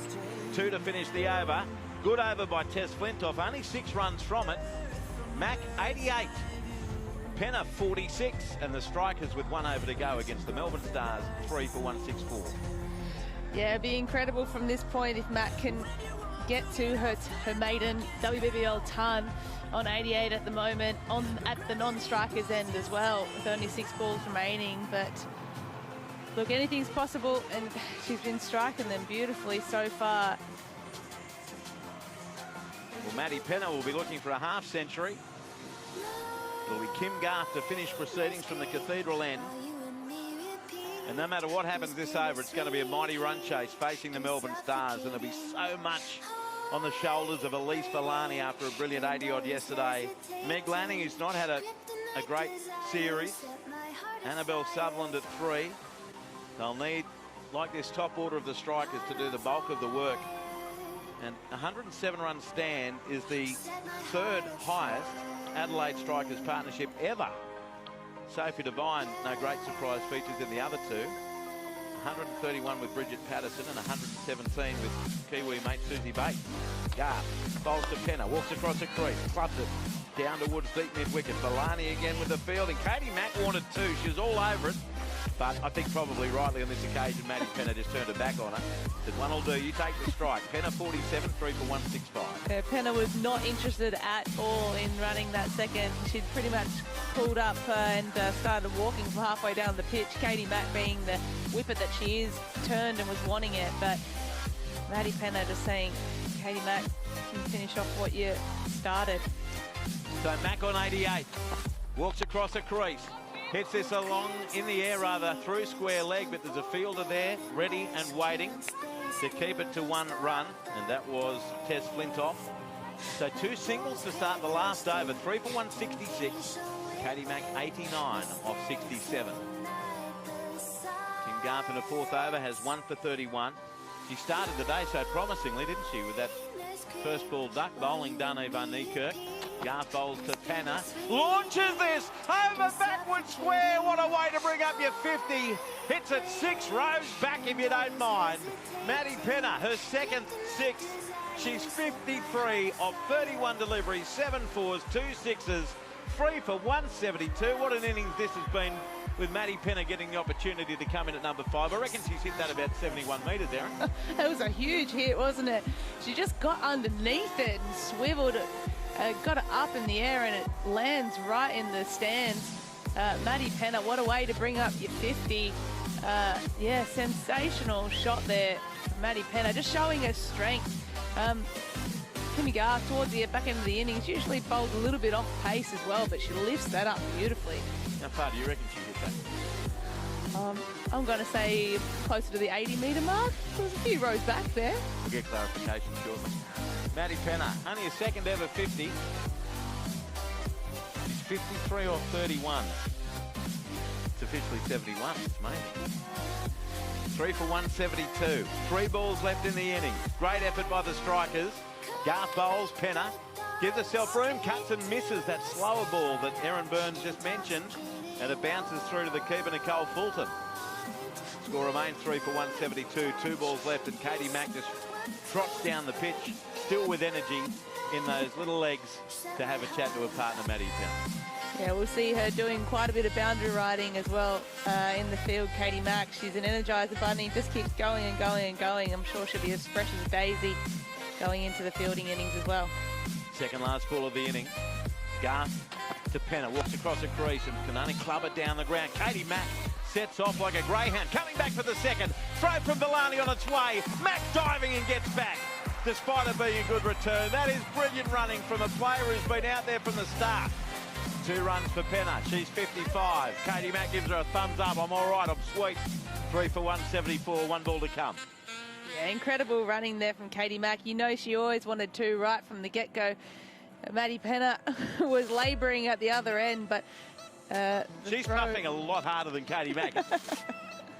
It's been a thrilling partnership. 117 off 75 deliveries. And the strikers will have a sizable total to defend at Adelaide Oval. On a beautiful day, crowd gathered in the chapel stand. Here's Garth to finish it off. Bowls to Penner, right across the stumps. Whips this away through square leg. Flintoff down on one knee, picks it up. They've got 1, they'll settle for 1. And that's how it ends at 3 for 175. 11 runs off the final over. And Katie Mack and Maddie Penner take a bow. That is as exciting a partnership as I reckon we've seen in the games we've called here throughout the WBBL season. In the end, 118 runs off 76 deliveries, taking the score from 3 for 57 to 3 for 175. And just on that partnership alone, Erin, I'm not overstating it, is it? That was thrilling to watch. It was sensational. At the end of the 10th over, the Adelaide Strikers were 72, 3 for 72. So these two put on 103 in the last 10 overs on a pitch that has been proven to be a bit difficult for the batters. They just made it look like a piece of cake, really, didn't they, these two? But now this will give the Adelaide Strikers obviously incredible confidence going into not only the fielding innings, but as we've mentioned numerous times today already, into the final series, knowing that the semi-finals are going to be at this venue as well. Well done, Katie Mack, 89 not out, Maddie Penner as well, sensational not, 56 not out of her 34 deliveries. So it finishes as the second highest partnership ever for the Adelaide Strikers. Pretty cool. After they were 3 for 57 in the 8th over. So the call of the card, the Adelaide Strikers lost Dane van Niekerk in the first over, bowled by Kim Garth for a first ball duck. It was 1 for 2. Laura Wolfart was completely outplayed by Annabelle Sutherland, who ends up bowling it for 13 of 14 deliveries. It was 2 for 51 in the 8th. And then several balls later, Bridget Patterson, a pull shot, hold out to Kim Garth, a deep backward square of Sutherland's bowling for 6. It was 3 for 57. And the Stars were feeling pretty good about things, but then it was all the Katie Mack, Maddie Penner show. 118-run partnership of 76 balls, and both achieving career best scores. Katie Mack, 89 not out, 67 deliveries, 13 fours. Maddie Penner, 56 not out, 34 deliveries, 7 fours, 2 sixes. There were 11 extras from 3-leg buys, 8 wides, and the bowling figures. Kim Garth, ouch, 4 overs, 1 for 40. Tess Flintoff, 4 overs, none for 29. Lindsay Smith, 4 overs, none for 33 and a dislocated finger. Annabelle Sutherland, 4 overs, 2 for 33. Erin Osborne in her final WBBL game, 2 overs, none for 12. And Lucy Cripps, her first game, 2 overs, none for 25. The final score, 3 for 175. It's the 5th highest total the Adelaide Strikers have ever made.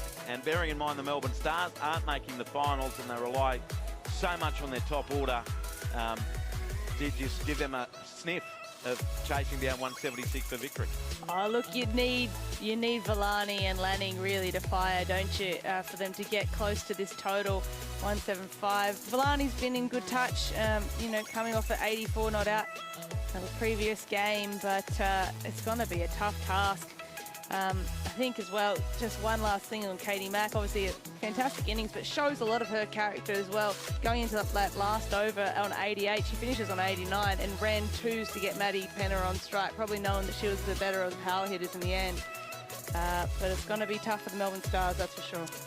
All right, thank you very much, Erin Burns. We'll be back shortly with Brett Sprigg and Charlotte Annaveld. Karen Tighe is in the grandstand studio and she'll cross around the grounds very shortly.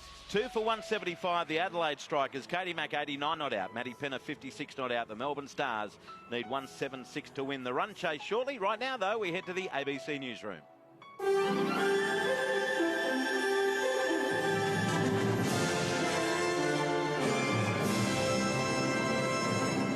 ABC News with David Rowlands. Victoria's police arson squad is investigating after 4 children died in a fire that tore through a house in the southwest Melbourne suburb of Werribee. As Nicole Asher reports, there was little that firefighters could do to save them. The fire inside was so intense that they couldn't actually get inside to fight it. They had to do their work from outside. We're told that when they were on their way here, so in the trucks heading out to this street, they were told that there were children inside. And, while they always say they do their best and approach things in the same way, some of the firefighters we've heard from did say that it added an extra element to, the feeling around the site last night. The mother and the father and an 8-year-old boy did manage to escape the fire. They were outside when firefighters arrived, and there's a big investigation going here today just to establish exactly what happened and what caused this blaze. Federal Labor says it would welcome an election fought on the cost of living. The Prime Minister suggested this week that electricity and petrol prices would rise under a Labor government. However, Shadow Treasurer Jim Chalmers says the opposition is ready for a campaign about the economy. Under the Morrison government, petrol prices are skyrocketing, real wages are going down and working families are going backwards. And I think that should be central to an election about the economy, about living standards and about the Prime Minister's failures on economic management. The Northern Territory has recorded 9 new cases of COVID-19. All were announced last night and are from the remote community of Benjari near Katherine. The Chief Minister Michael Gunner today confirmed that 4 women and 5 men from several different households have the virus. A 78-year-old woman is being treated in Royal Darwin Hospital, while the other 8 cases have been taken to the quarantine centre in Howard Springs. Another 4 people have died of coronavirus in Victoria, while there have been 1,275 new local cases. Stephanie Ferrier has the details.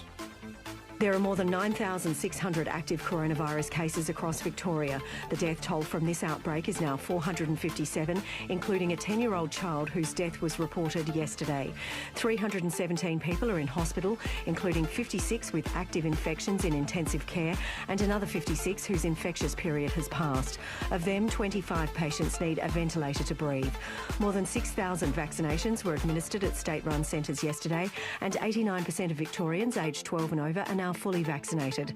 The state's expected to reach the 90% target today, but restrictions have already been significantly eased. The Women's Tennis Association says photographs and videos purporting to show Chinese tennis star Peng Shuai out and about in Beijing last night and today remain insufficient, failing to address concerns about the player. Larry Buttrose has the story. The WTA comment comes after a tennis tournament in Beijing published photographs appearing to show Peng attending it. The tournament's WeChat account posted images in which the 35-year-old star appears to be among tournament guests. It follows Chinese state media's posting of 2 videos purporting to show her dining out in Beijing last night. International concerns about her whereabouts and safety have risen since she posted earlier this month that a former senior Communist Party official coerced her into sex. Mexican officials say they've rescued 600 migrants who are travelling in 2 trailers. Most were from Guatemala and other Central American countries, but others were from Bangladesh and the African nations of Ghana and Cameroon. Officials say they'll be offered the chance to stay in Mexico or return to their home countries.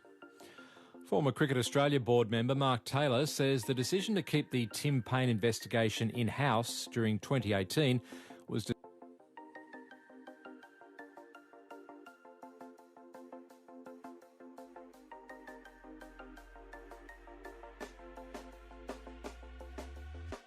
When you want to get off that darkest ground, the gravity pulls you straight down. From a bird's eye view, you should grow feathers and see this too. When you want to get off the darkest ground, the gravity pulls you straight down.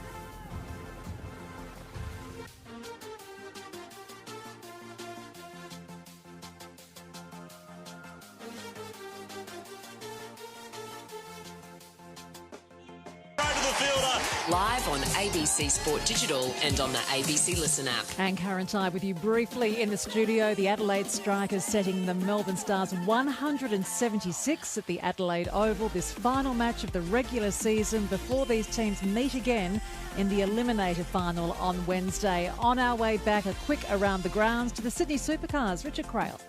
G'day, Karen. Nick Percat starts from pole for race 30 of the championship. A surprise result in qualifying. Shane van Gisbergen is the champion-elect. He needs to finish just better than 6th to claim his second Supercars championship over 64 laps this afternoon. David Reynolds third, Tim Slade next, then Todd Hazelwood, Fabian Coulthard a surprise in the 10. Jamie Whincup 7th, the only driver that can still yet beat Van Gisbergen. Heimgartner, Waters and Mostert rounding out the top 10. Race 30, 64 laps in pouring rain, Karen. Starts in about 10 minutes' time. And talking of pouring rain in Sydney, the SCG, the Sheffield Shield. Glenn Lauder. Yeah, Karen, a very unproductive day at the Sydney Cricket Ground. Not a ball bowled and there won't be. Play's been called off for the day. Victoria hopefully will resume tomorrow at 3 for 68. Travis Dean has 32, as does John Merlo after New South Wales made 233 in its first innings. The first ball tomorrow, weather permitting, at 10 a.m. 112 overs to be bowled tomorrow if they can get it in with the weather. So get down to the SCG if you've got nothing to do on a Monday. But no play at all on day 2 here on Sunday at the SCG. Victoria will resume at some stage at 3 for 68. Thank you, Glenn. As we head to the latest from Bellerive Oval, Day 1, Tasmania and WA. Ben Cameron. Yeah, just about to head to the tea break, Karen. WA 5 for 154, so Tasmania able to strike a breakthrough. They dismissed Josh Philippi to end the 105-run partnership he put together with Sam Whiteman. So Philippi out for 53 from 111 deliveries, his 10th first-class half-century. Sam Whiteman remains undefeated on 74, eyeing an 8th first-class century. Darcy Short has come to the crease, but he's yet to get off the mark. So WA 5 for 154, approaching the tea break down at Bellerive. Cheers, Ben, as we take you all back to the Adelaide Oval, the WBBL and the run chase. The Melbourne Stars set 176 by the Adelaide Strikers. Back to Charlotte Annaveld and Brett Sprigg. Karen, still catching our breath from that amazing Adelaide Strikers batting performance. 3 for 175, as you mentioned there. Katie Mack and Maddie Penner with some incredible hitting. A partnership of 118 sets an ominous task for the Melbourne Stars on this very final game of the WBBL regular season. Of course, finals Wednesday, Thursday and Saturday. It's still a matter of this very imposing run chase for the Melbourne Stars. Charlotte, what do you reckon? That was just incredible for the Adelaide Strikers. Oh, it was absolutely sensational to watch. Katie Mack's been in scintillating form throughout this big bash and just keeps getting better, and that's exciting too, because every game you play you want to get better, and she's really led this I guess Adelaide Strikers total today, very ably supported by Maddie Penner, scoring a quick fire 50 off not so many balls. And it'll be interesting to see how the Melbourne Stars go about this run chase, but they'll be heavily relying on Elise Villani, because Meg Lanning and Annabelle Sutherland, just to be blunt and honest, they're not in great form.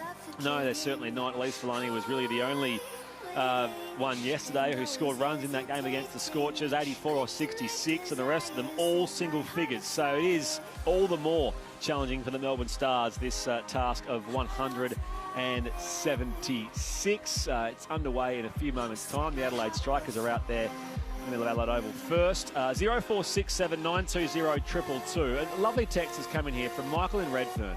And we're talking about our friend and colleague Michelle Gosco, who suffered a stroke last weekend. Of course, we've been powering on without her, but very much in our thoughts is Gozzy, and she's been listening. You've been having a chat to her, Charlotte, and people have sort of sent their well wishes, which is fantastic. But Michael in Redfern says, he sent a picture actually, Gozzy doing her thing with some stars of the future from Marrickville Club in Sydney circa 2018. Michelle has been such an important contributor in the development of girls cricket. A very grateful dad coach, says Michael. He sent a picture of Gozzy with a few of those girls in that Marrickville team, which is just tremendous, and we know how much it means to her to be able to coach and mentor some of those players of the future, and that's a lovely sentiment from Michael. Yeah, absolutely. Gozzy's been such a good player for a number of years. She's played, Test cricket for Australia, as we all know.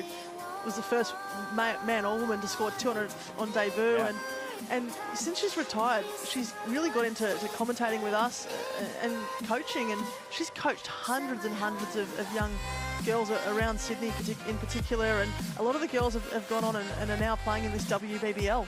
Another one here, Waddy from Borpal says, loving the game, hopefully some fireworks in the next innings. We're certainly hoping so, Waddy, because Elise Villani and Meg Lanning are out there too. International, world-class stars, not just Melbourne Stars either, and we'll see if this run chase can have some fireworks as they chase 176 for an unlikely victory, the Melbourne Stars. Of course, they have avoided the wooden spoon. The Sydney Sixers suffered that indignation with that loss to the Scorchers earlier.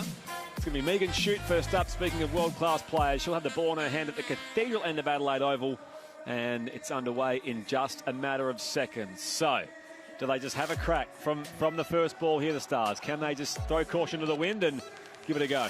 I think you have to. You have to go from ball one, but you also have to bat sensibly. So if these two can set a really good platform with, preferably not losing a wicket, but only maybe losing one in that first 6 overs of the power play, they can set themselves up to give them the best chance of winning this game. Megan Shute wickets in her past 4 games. That's zeroing in on the stumps of Villani, who pulls it behind square, and it's misfielded in the deep there. Out there by Katie Mack. It's her first misstep today after her powerful innings earlier, and it allows the first run of this run chase. The Stars none for one. And Meg Lanning will really be looking just to take a bit out of the tournament, moving into what's set up to be like a big Australian series. Crowd pushing up to a couple of thousand, which is good to see. As Meg Lanning taps her bat and waits here for Megan Shute, the Australian captain facing her strike bowler at international level, and she just guides this out to point for no run, a dot ball to start. Also texting through, Murray from Geelong says, thank you for the lovely coverage. Are you doing the finals during the week? Murray, yes, we'll have those covered for you. The best place to find our WBBL coverage is on the ABC Listen app. At every game that we call, you'll find it there on the WBBL live button. And as Shute continues here into Lanning, coming forward, defending to the offside, no run. I think it's on local radio. I don't want to make that claim right now, but generally that's where you'll find most of the big games as well, on ABC Radio, on analogue, or on ABC Sport Digital as well. And already so far in this first over, first 3 balls from Megan Shute, we're seeing quite a lot of in-swing.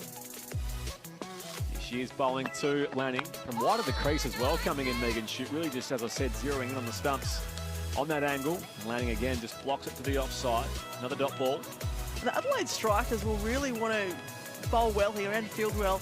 They've got a really good total with the bat, and they'll take this momentum going into that final series and that game against the Brisbane Heat. Second last ball, first over of the run chase. Lanning facing Shute, slower ball, cutting down on this. If he beats point, it'll race away for 4.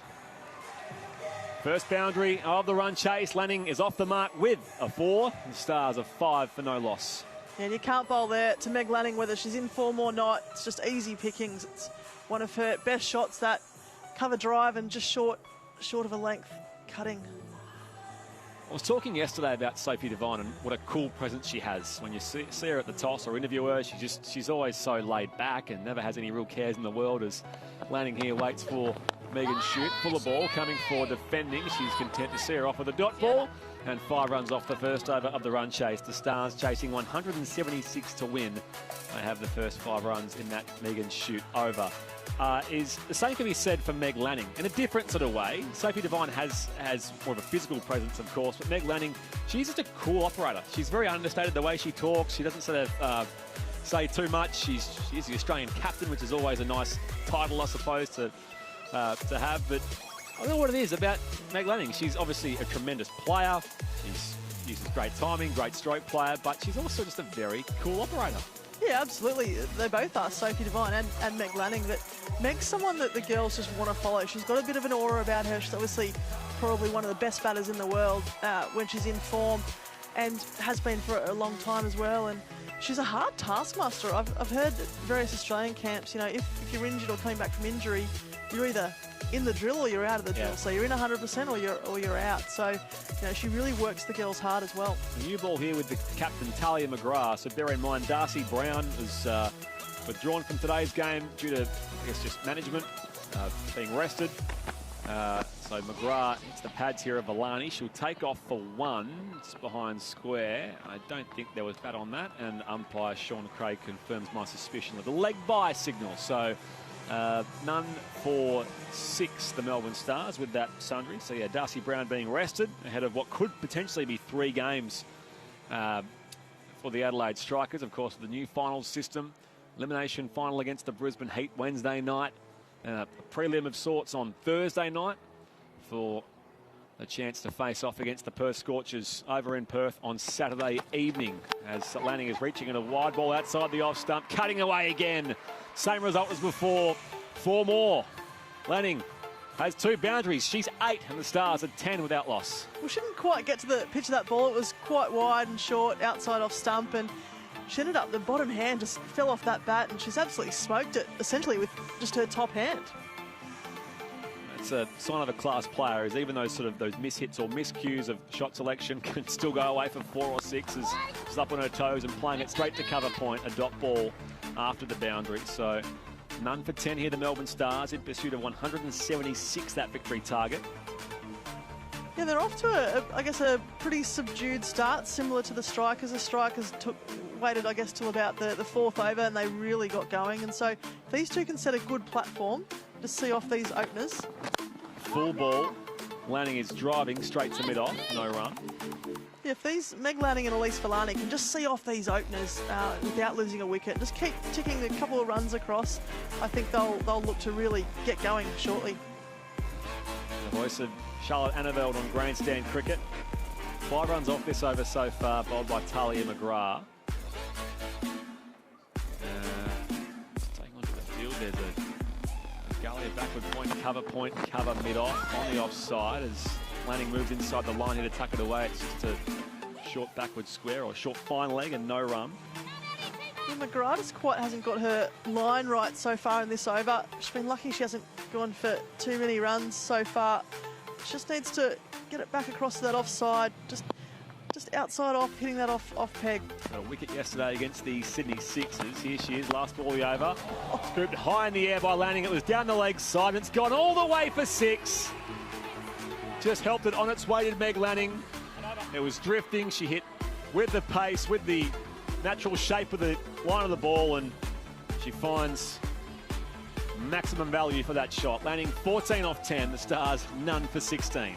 Well, that's Meg Lanning that we're so used to seeing. Talia McGrath just strayed slightly down that leg side. It was a fuller ball, and she just clipped that so easily, didn't she? Just used the pace of McGrath. Big hit for 6. You're right, it was a clip, wasn't it? It was not much more than just a, yep, see ya. And that's what you need to do as a batter. You don't need to really, heave-ho into the ball. It's all about timing and getting that ball out of the middle of the bat, and you use the pace of the ball. So Villani on one at the other end. She'll be getting set to face Megan Shute here. Remember in front of the scoreboard, it was a nice shot from Meg Lanning. And something else we haven't really seen too often towards the back end of this tournament is we haven't seen spinners opening. At the start of the tournament and in previous years, we've seen a lot of spinners opening or coming in 3rd or 4th over. But the last few games, we've just seen the paces up front. So right, here is Megan Shute, one of the best of those. Again, Villani in behind it, playing a straight bat. Straight to cover and a dot ball to start the Megan Shute over. She's such a good bowler too, isn't she, Megan Shute? Over a number of years, she bowls big hooping in swing, and I don't think I've ever seen her just bowl a straight ball. She's just got that, just makes that swing look so easy, and she's really difficult to get away, particularly as she cramps a lot of the batters up. Number 4 in the T20 rankings she is, as Villani just miscues this little ramp shot. She was in position very early, has played the ball up into her grill. And the umpires, I think, calling the doctor out there. Anytime any player gets hit in the head, got to have your helmet checked. Just make sure that you're okay. Might have even hit her in the neck there. On the underside of the grill there, sort of behind the ear, I reckon, yeah. So just make sure that Elisa's okay, helmet's okay, her head's okay, and she's good to the other thing that gets bruised there is your ego. Whenever you try a shot like that doesn't come off, I suppose you'd be worried about how Absolutely. It'll look at that neat did it from Elise Villani, but she's out there being assessed now, and I don't think there'll be any real worries.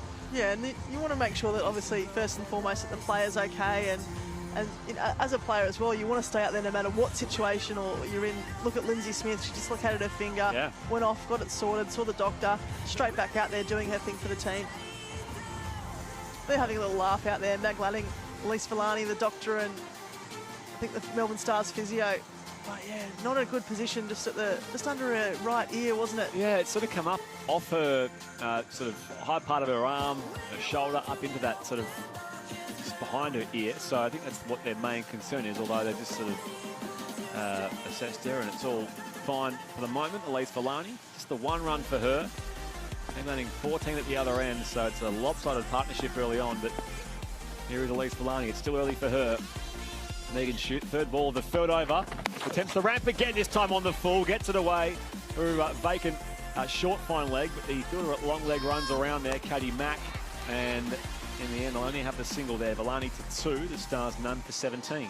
And that's a really brave shot there too by Elise Villani. She's just played that exact ramp shot, tried to hit it down to fine leg, and it's hit her in the neck. Went again and reaped the rewards. Here she is bowling to Meg Lanning. Lanning slashing at this ball. Well pitched up from Megan Shute. It goes straight to point, no run. Very good. Here Tegan McFarlane behind the stumps. 176 is that victory target. The Melbourne Stars already falling behind that pass score. Shute into Lanning. Back of a length. Tricky line that time for Lanning. She just plays it on the bounce to cover. Dot ball. Yeah, really good over here by Shooter, as you would imagine. And You just mentioned McFarlane talking in the field. You can hear her, obviously she's the keeper, she's right by the stump cam, but something that you can't hear that we normally would hear is the rest of the teammates and the players. You know, you normally hear them up and about and talking, but there's not too much talk out there at the moment. Lanning waits here for Megan Shute. Full ball, dug out to cover. They'll take on the fielder here for one, and they get there successfully. So Lanning will keep the strike, perhaps a smart move given the way this partnership's going early on. None for 18 the Stars after 3 overs, so halfway through the power play. The equation early on, 158 further from here, off 102 balls remaining. Yeah, and with that talk in the field, you know, that they're obviously up and about and probably feeling pretty confident that they will win this and win this easily, but as we all know in T20 cricket, you can't really rest on your laurels because it just takes one player or a Katie Mack type innings that can really turn the game on its head. And the Melbourne Stars, Meg Lanning and Elise Villani, two senior players, they'll really want to go hard at this total and try and beat the Adelaide Strikers and finish off their tournament on a positive note. So Talia McGrath, ball here to Meg Lanning. One of those Australian players, Talia McGrath. All-rounder. Shotting it off the body here, Lanning, to the onside. And that will just be a single. Talia McGrath, who mentioned her international experience. She featured in the white ball formats and also played the test match as well against that Indian team. Played in all formats, but was mostly impressive in the shorter forms. Here she is, the Adelaide captain. Villani on strike. Waits for Talia McGrath. On the defensive stroke, so in no real hurry here is Elise Villani. The Stars are 19 without loss. Yeah, it's interesting, isn't it? Seeing a couple of dots, and you don't often see girls block in T20 cricket. But this is about the time where the Adelaide Strikers really accelerated their innings, and the Melbourne Stars, if they're to have any chance of winning this game, they'll really need to look at making something happen soon.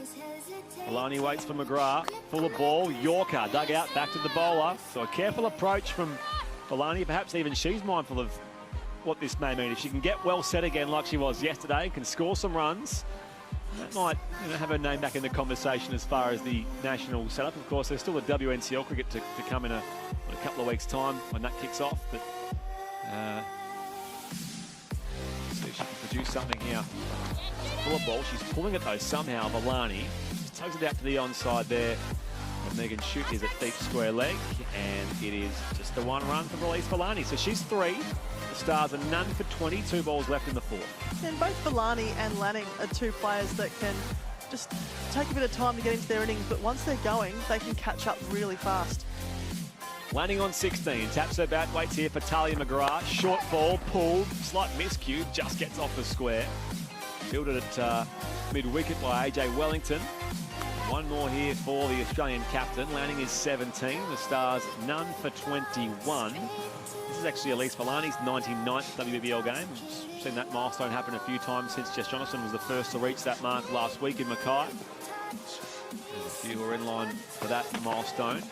As Villani again just takes off, tips and runs to the offside. They'll get the single, and she will keep the strike next over. So 4 runs complete in the run chase. The Stars in pursuit of 176 to win. None for 22 at the Adelaide Oval. Yeah, really good over there by Talia McGrath, as you would expect. She's coming off some absolutely sensational form from that Australia-India series up in Mackay. Let's update the Sheffield Shield at Bellerive, Tasmania and WA. Ben Cameron. Yeah, play has just resumed after the tea break, Spriggy, so 5 for 155 RWA. Tasmania breaking the 105-run partnership between Philippi and Whiteman just before tea. Philippi was the man to go. He was out for 53. His 10th first-class half-century. Sam Whiteman, who's captaining WA, remains unbeaten on 75. Darcy Short on 1 has just joined him at the crease. 5 for 156, WA Spriggy. Thank you, Ben. Sarah Coit into the attack here for the Adelaide Strikers, and we've seen her climb up the all-time wickets list as well. 7th all-time now behind her teammate, Amanda Jade Wellington. Sarah Coit, so she passed Sarah Ailey on that all-time wicket takers list in WBBL cricket. Of course, she's a former Sydney Sixer. She had some success with them, and 3 for 12 against the Sixers yesterday. So coming off a very good spell. She'll have the ball in her hand at the Cathedral end of Adelaide Oval. With Elise Villani on strike. 4 runs off 9. Her slow start. Another ramp here at McFarlane's head. And that will go away for 4. So despite that first little miscue, which resulted in the ball hitting her neck or back of the head, she's pulled it off successfully a couple of times since then. Villani now to 8, and the Stars are none for 26. Yeah, Elise Villani's obviously decided that that's going to be her go-to shot and how she can get off strike and get some runs happening and moving along and ticking along for her Melbourne Stars team. Court gets set here, doesn't want to waste any time thinking about that last delivery.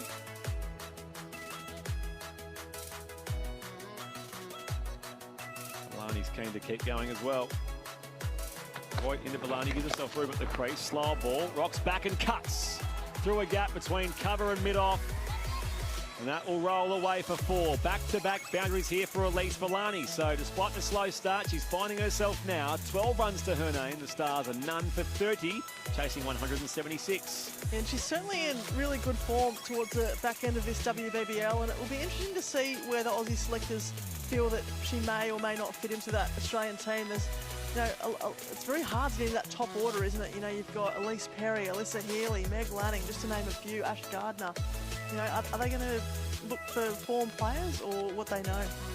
The ball, the Coit over, down the leg side, clipped away here by Villani. Ford have scored a nice glance out to Bridget Patterson in the deep. So just the 1 run, Villani to 13, the Stars none for 31. Yeah, you mentioned Sarah Coit following this over. She was in sensational form yesterday with the ball. She's the type of bowler too. She's been around a very long time, and I think she's a really smart bowler. She looks to change her pace out the back of the hand, rolls her hands down both sides of the ball, and really makes it difficult to score off. Coit in past the umpire, landing on strike now. Miscues this. It's hit her on the pad. That was drifting down the leg side, and that's a dot ball here for Sarah Coit. So none for 31, the Melbourne Stars. 2 balls to come in the 5th. And just short of a length on this Adelaide Oval pitch where it's just jagging back into you, it's become really hard to score off for any batter. So I think the bowlers just need to have a look at what's been working.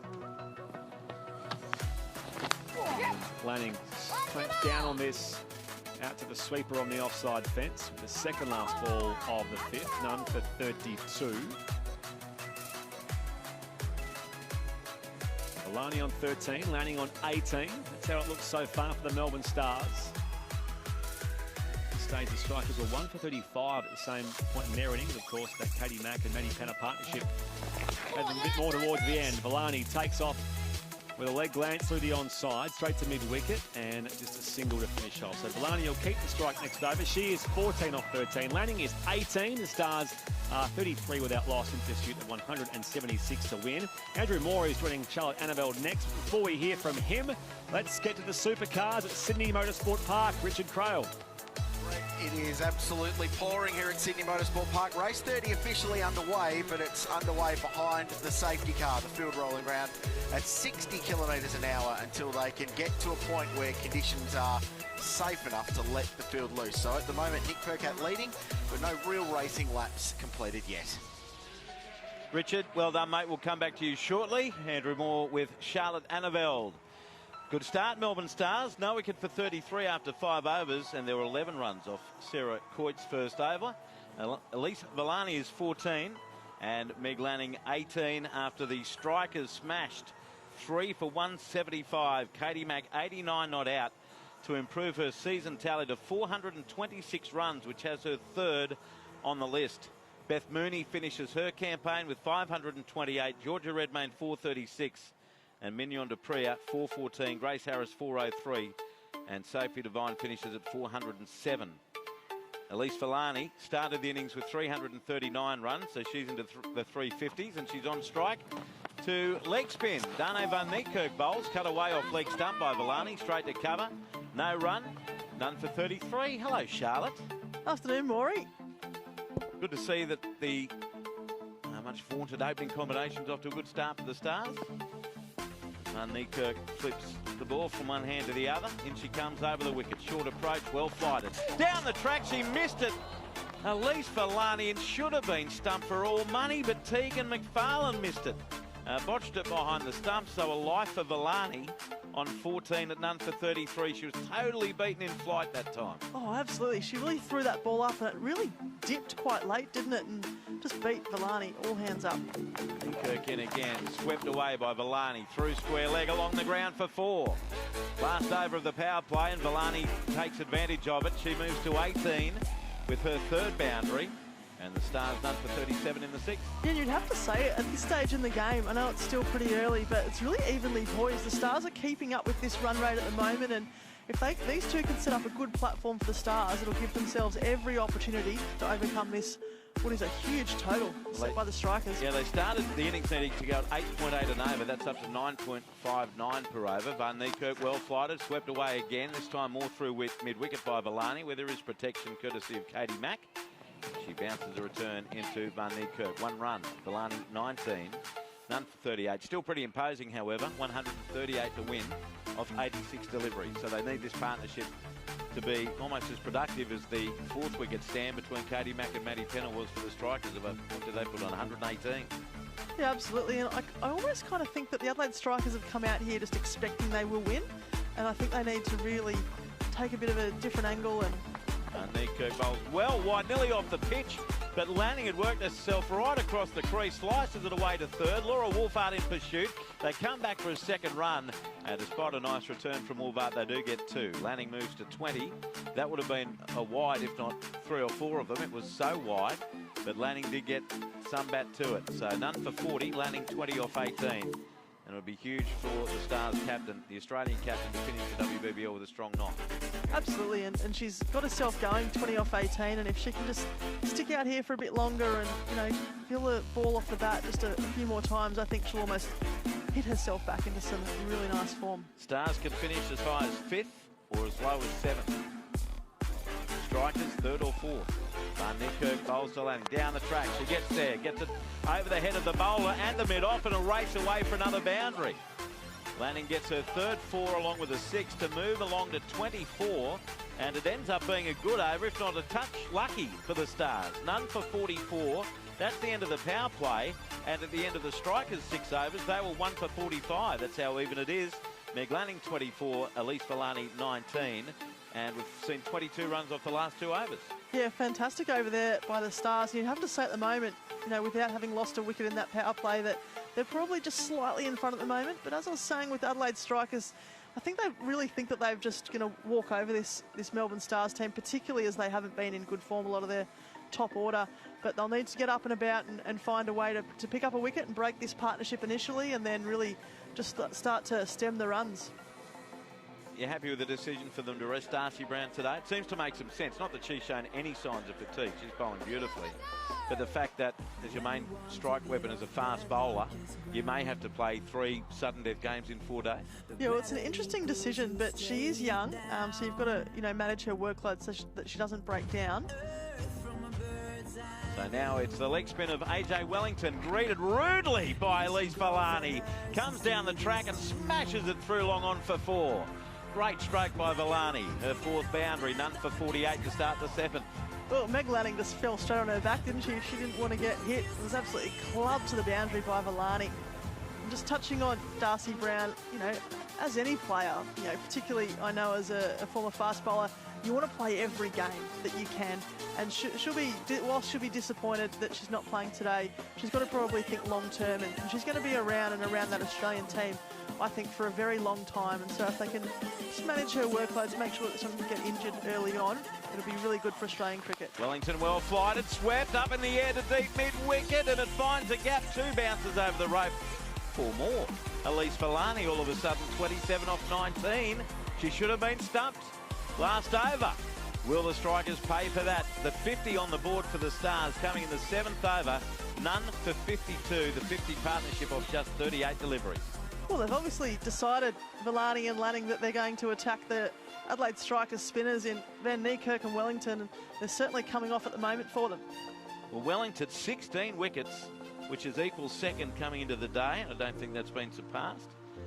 16 wickets, an average of 17.5 and an economy rate of 6.66. So she's having a fine tournament. None for 52. She goes for back-to-back boundaries to start her spell. In again, flatter, quicker, outside off stump, cut away by Villani, but there's protection and deep cover. and they get just a run to Megan shoot.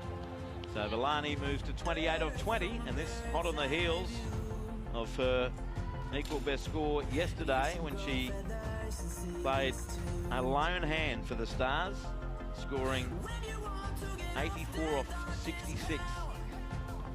Now it's Lanning on strike. She comes down the track, doesn't quite get there. It squirts off an outside edge to backward point. Then one of the worst returns I've ever seen. It's the keeper from 15 metres away by about 10 metres. In the end, they don't get a run. Score them, or did they go through for a single in the end? No, they did not. None for 53. So much to do about nothing. Lanning awaits. In comes Wellington again. Bowls. Lanning moves across the crease. Big slog sweep. Missed it. Gets past the keeper, down towards a fine third. Laura Woolvart picks it up. They're coming back for a second run, and they make it with a slide at the end of it from Meg Lanning to make it home. And the signal from Claire Polisak is buys, so she did miss it altogether, Meg Lanning. 2 runs for the cause, though. Director, we have a referral for a run out. Can I start with the best side on angle, please? You sure can. None for 55. 1 ball left in the 7th. Yeah, well, I think Meg Lanning's pretty safe here. Yep, she's in. Yeah. That's well past that line.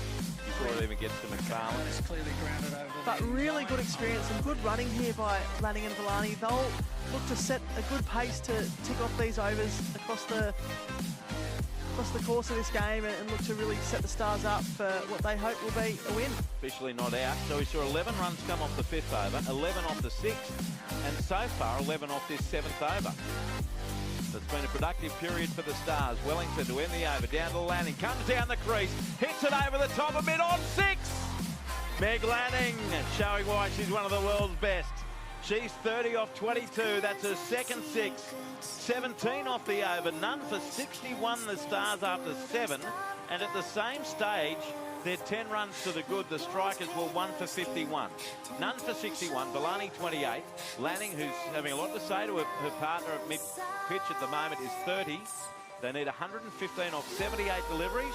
Charlotte Annabelle makes way for Erin Burns. Erin, welcome back. What an explosive few overs it's been for the Stars. Yeah, absolutely. These two have started off brilliantly, and it's the start that the Stars really did need, isn't it? Echoing Shah's words that they're really going after the spinners. Vernieke, 11 off her, 1 over. Wellington, 15 off, coming off that over. Finished off with a superb 6 there from Meg Lanning straight down the ground. And they're continuing with spin here. Gemma Barsby. So Gemma Barsby, who didn't get a bowl yesterday, she has been very economical, albeit she's only bowled 12 overs, 4 wickets, and an economy rate of 5.75. The off-spinner bowls, and she's driven down the ground by Villani. It's a long on. Gets a single. Shoot gets the return back in. So Villani 29, no wickets to 62. 62 wickets. So just here say that Gemma Barsby's turning to left arm. We keep hearing about the fact that she can bowl with both. I've never seen it. I thought it was one of the great urban legends of all time, but Barsby, who has to declare it, is switching to left arm finger spin. How exciting. Well flighted, it's very straight, and it's a dot ball. Not many can do what she's doing right here. No, you're definitely not alone. You know, Gemma Barsby is known to bowl both left and right arm finger spin, but I haven't seen a lot of it. She's continuing left arm to Meg Lanning, and Lanning goes back, pulls a shorter delivery through mid-wicket, along the ground the whole way, and she'll get a run to Bridget Patterson. And Lanning 31, none for 63. I wonder why left-handed to Lanning and right-handed to Villani. Yeah, it's an interesting tactic. We've seen across the competition that left arm orthodox, has been extremely effective. Now she's back bowling right-handed to Villani, who launches this over mid-off's head. Mid-off was inside the circle, and there's another 4 for Villani, her 6th. None for 67 in the 8th over. Yeah, look, I think if I had the option of bowling left or right arm orthos to Villani, I'd probably pick left. She is so strong against spin, and here she's just this lovely lofted off drive over the inner ring there. 1 step down the pitch, holds the pose, doesn't even take a step down the wicket. Have you dabbled? I wouldn't, for people's safety. Here's back right-handed, and it's cut away by Villani. A diving save by Woolvart. It was a team effort between the South Africans, Woolvard and Van Niekerk, but they do get a run. Bellani to 34, none for 68. But our co-commentator here in Shah Anneveld has been known to throw both arms. I don't know if you ever bowled it, but yeah, she could motor one in with the left arm. Last ball of the over. We are back to left arm finger spin to Lanning. Lanning rocks back, cuts it off middle stump, straight to cover. No run, fielded by Talia McGrath. What an interesting over that was. 7 off at none for 68 after 8. The target is 176. Bellani 34, Meg Lanning 31. Let's go to the wet Sydney Motorsport Park. The supercars race 30. What's happening, Richard Crale? Well, I don't have good news for you, Andrew. Rain stopped play here as well, as it has with the Shield at the SCG. Conditions judged at the moment. Too wet to continue. Too much standing water on the road makes it too dangerous for the cars. So the red flag has been shown. The race officially suspended. So it's on hold until conditions hopefully improve and we can get this thing going again, hopefully very soon. I'm not even looking forward to the drive home at 60k an hour, let alone what the speeds they get up to. All right, thanks, Richard. So none for 68 after 8. Who's the favourite at the moment? 108 to win off 72 deliveries. I think you still got to back the strikers from here. I think they're only really a wicket away. And if they can get these two out, they'd be sitting pretty. But both Bellani and Lanning doing really well so far. Sarah Coit back into the attack. She went for 11 in her first over. We'll concede a single hit of Bellani as she clamps down on a Yorker down to long on. And Elise Bellani, 35 off 24, none for 69, 107 to win off 71 balls. The tracks look very good in the second game. Look good for the Scorchers. Quite as good for the Sixers earlier. But we'll brush over that as Coit bowls. And Lanning almost goes an old-fashioned slog here. Comes off a thick inside edge along the ground to square leg. Patterson fields, they get 1. Meg Lanning, 32. And it's done for 69 as we just done for 70s. We just waited for this scoreboard to tick over. We're just seeing some slow-mos of the difference between Gemma Barsby right arm finger spin and left arm finger spin as Coit bowls full toss and just defended down the ground very straight by Bellani and gets 1 run. So she moves to 36. No wicket for 71. I don't know whether we've got 87,000 monitors in here, so I don't know whether you're watching at the same time, but I'm wondering, did you notice any difference between flight variation or anything like that turn with Barsby from right arm to left? Oh, I can't say that I actually missed the replays on that one, Maury, but... It was called for choice here. Coit bowl, and it's tugged away on the onside by Meg Lanning towards deep mid-wicket. They get 1. They should get a second run. Across comes Bridget Patterson, who's brilliant in the outfield. And it's a lovely one-bounce return to Coit. They do get 2. Lanning 34, none for 73 in the night. Yeah, but it is pretty impressive, isn't it? Being able to bowl both left and right arm within the same over as well. She was getting some good flight, some good dip. Very impressive. Coit to Lanning, and she clubs this down the ground. The camera crew thought it was in the air, but it's along the ground. And we catch the ball again now as it's fielded at long on. 1 more run to Lanning. She was looking to go aerial, but it went along the ground. 35 for Lanning. No wicket for 74 in the night. 6 off this over thus far. 1 ball to come. Where's the breakthrough going to come for the strikers? Shoot, McGrath, Coit, Van Niekerk, Wellington, Barsby all tried so far.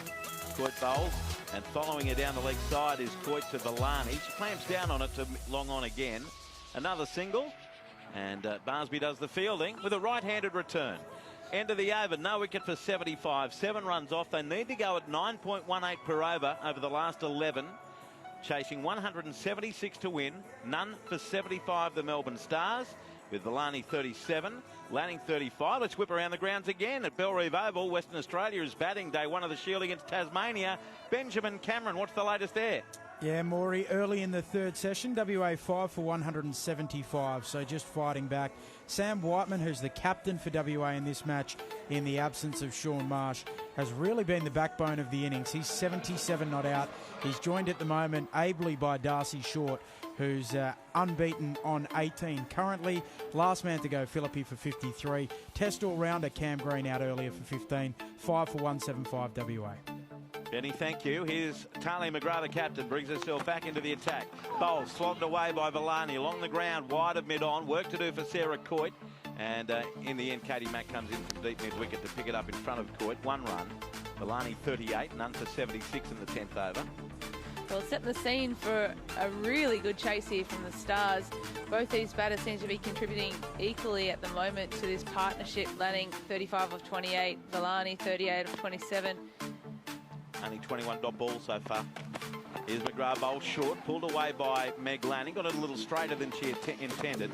Coit does well to field, moving to a right at mid-on. They get a single. Lanning 36 of 29, none for 77. Yeah, he just sends the strikers, bowlers just need to keep their head here. They've been bowling well all season so far. Just stick to their plans. They don't need to do anything too funky. Make these two batters really try and hit out. McGrath bowls a ram by Villani over the head of short, fine leg. I tell you what, that's only a few bounces over the rope for 4 in front of the fielder Maddie Penner. That was an ambitious but well played shot from Elise Villani, who's now 42 off 28. No wicket for 81 in the 10th over. If you're wondering how this opening combination is faring in terms of best opening partnerships of the tournament, well, they're still a way off. The best, no great surprise. Sophie Devine and Beth Mooney, 173 for the first wicket against Sydney Thunder and Launceston back early in the tournament on the 24th of October. Villani now with 7 boundaries, awaits McGrath, and she plays a more conventional shot but doesn't get a run to cover. And it's picked up. The score remains no wicket for 81. Yeah, it was a really good ramp shot there from Elise Villani in the previous delivery. It took on the short fielder there at 45 and was able to get up and underneath it. A couple of bounces over the boundary rope, but how's your ramp? I don't mind a ramp. I don't know if I'd attempt it with the fielder up in that position, but certainly it's something that's come into the T20 game a lot, to try and access different areas. McGrath bowls down the track, comes Villani. It's wide. She edges it just wide of the keeper, McFarlane, down towards the 3rd boundary, and it beats Laura Wolfhard easily over the rope. 4 more, 8 fours for Villani. She's 46 off 30. No wicket for 85 in the 10th over. Well, out of the hand, you thought it was a pretty decent delivery there from Talia McGrath. Took the pace off and had Villani beaten for pace. She just threw the bat at it, got a bit of a tick on the outside edge, and again raced his way to the boundary. Took her 48 deliveries to bring up 50 yesterday. Here she's 46 off 30 and will be 47 off 31 as she just takes a single with a push down the ground to mid-on.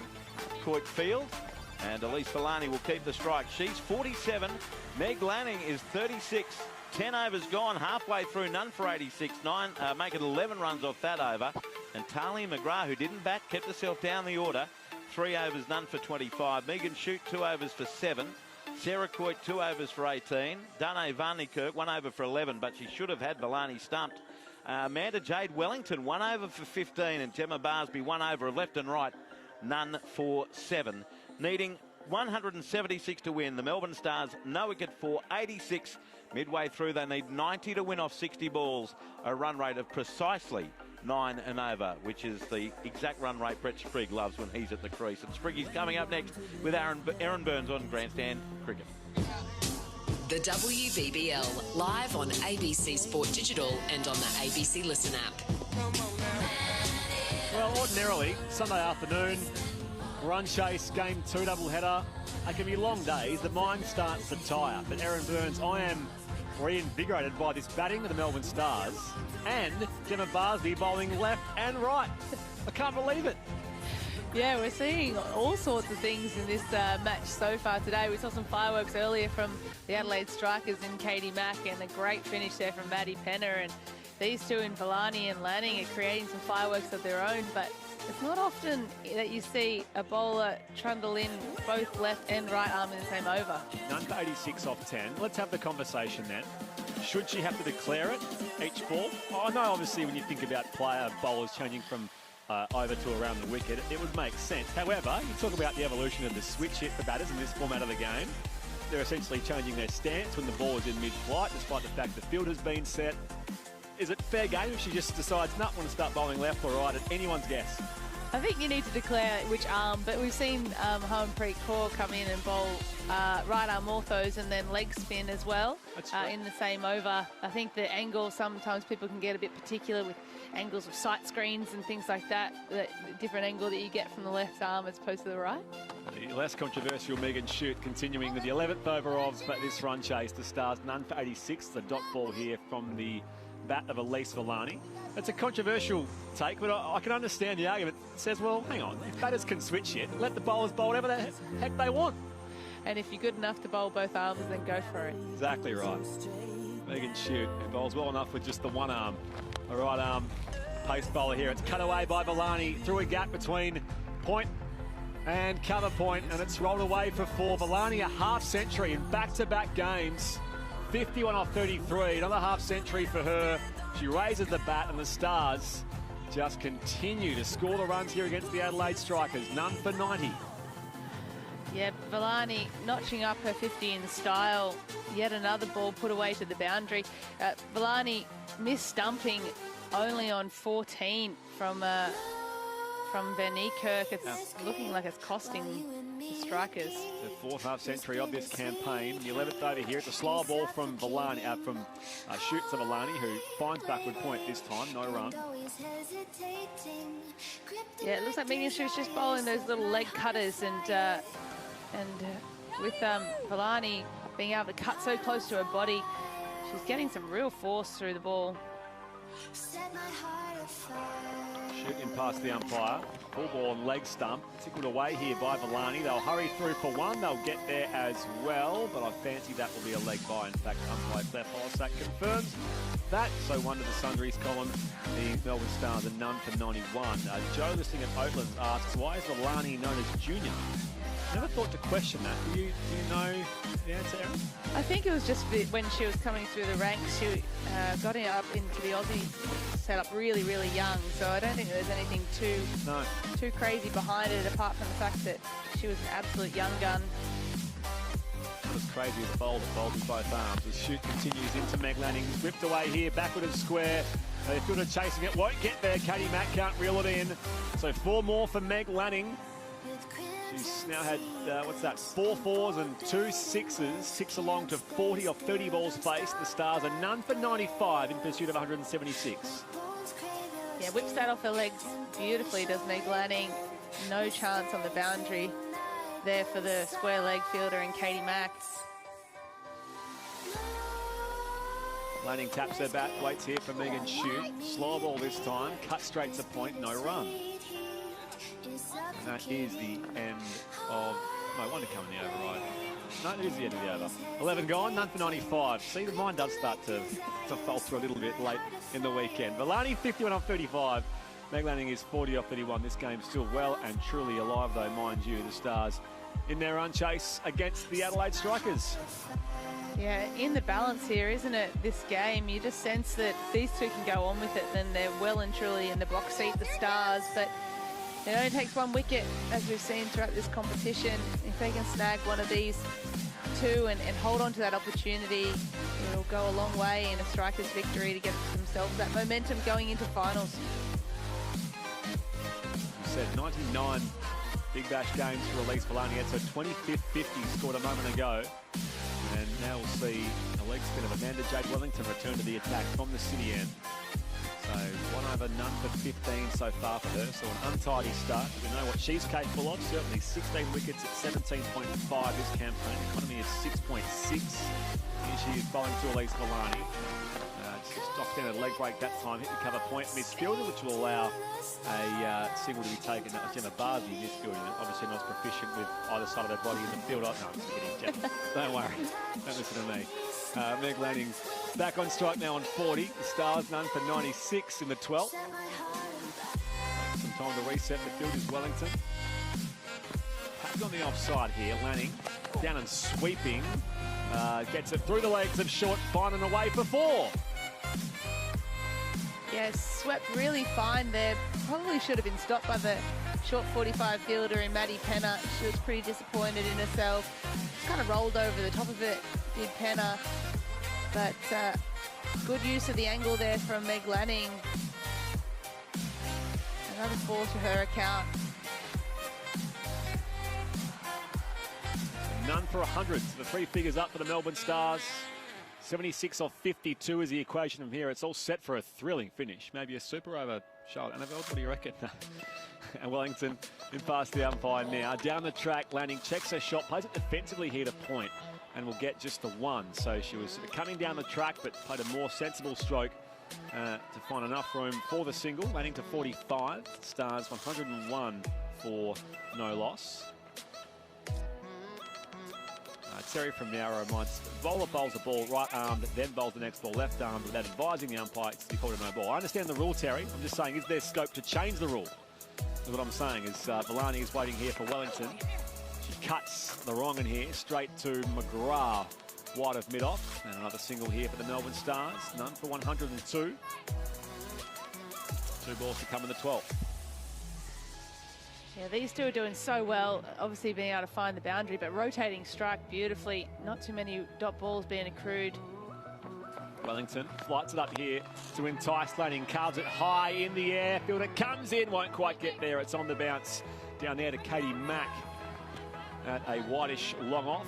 Just the 1 run again here for the Stars. So 8 runs off this over so far, followed by Amanda Jade Wellington. 1 ball to come here in the 12th. None for 103. Lani on strike, 53. Taps her bat, waits here for Wellington. Comes forward, defends the take-off for a quick run to backward point, but sent back by her skip-up, Meg Lanning, as the Stars remain on none for 103. It's the equation now 73 runs to win off 48 balls remaining. One guy who loves to turn the ball a long way, leg spinner Ben Cameron, keeping an eye on Tasmania and WA, day 1 at Bellerive.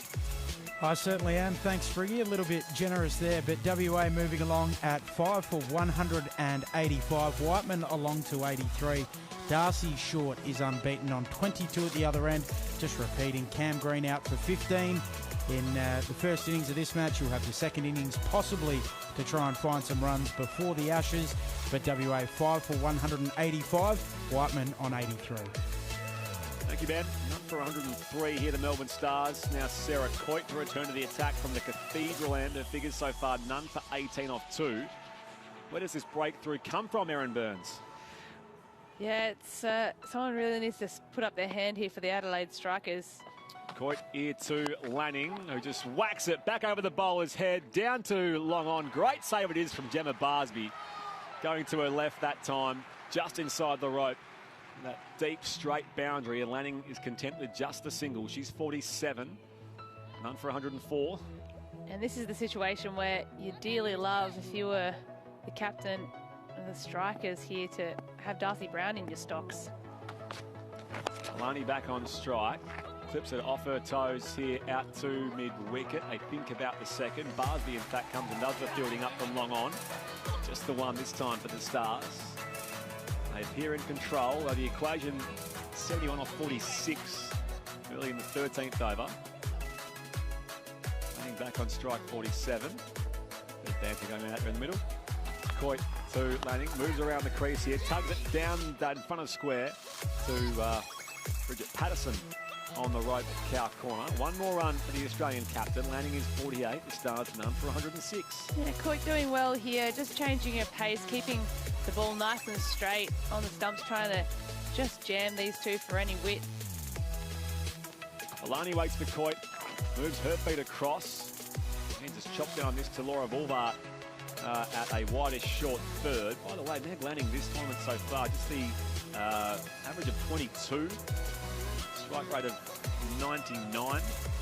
So it's the 1/2 century as well. So she's on track. 2 runs away from a second 50 of this campaign, the very last regular season game. Yeah, she's been uncharacteristically quiet for Meg Lanning. Usually in this format, she dominates. Hopefully it means a big summer coming up from green and gold. Well, I'll say coming up. It's already had half the summer, of course, with the India Tour as Lani plays it on the bounce to mid-off. A dot ball, but of course the second part of that is the all-important Ashes, which start in late January, as we were saying earlier. Yeah, absolutely. The Aussies will be wanting Meg Lanning in, firing on all cylinders if the Aussies are to retain the Ashes again. Lani on 54, last ball, the Coit over. They'll take off for 1, hit him off, they'll get there as well. So Villani will keep the strike, 55 off 42. The Melbourne Stars none for 107 after 13 overs at the Adelaide Oval. They have an equation of 69 off 42 to win this game from here. Yeah, interesting period of the game coming here now. Adelaide Strikers, they just feel like they're probably ever increasingly desperate to get a wicket. Looks like Barsby might be coming on here again to bowl her left and right arm orthodox. Oh, who knows what they're going to be. That's the excitement, Aaron. But yeah, you just sense that the strikers are really, really needing a wicket here.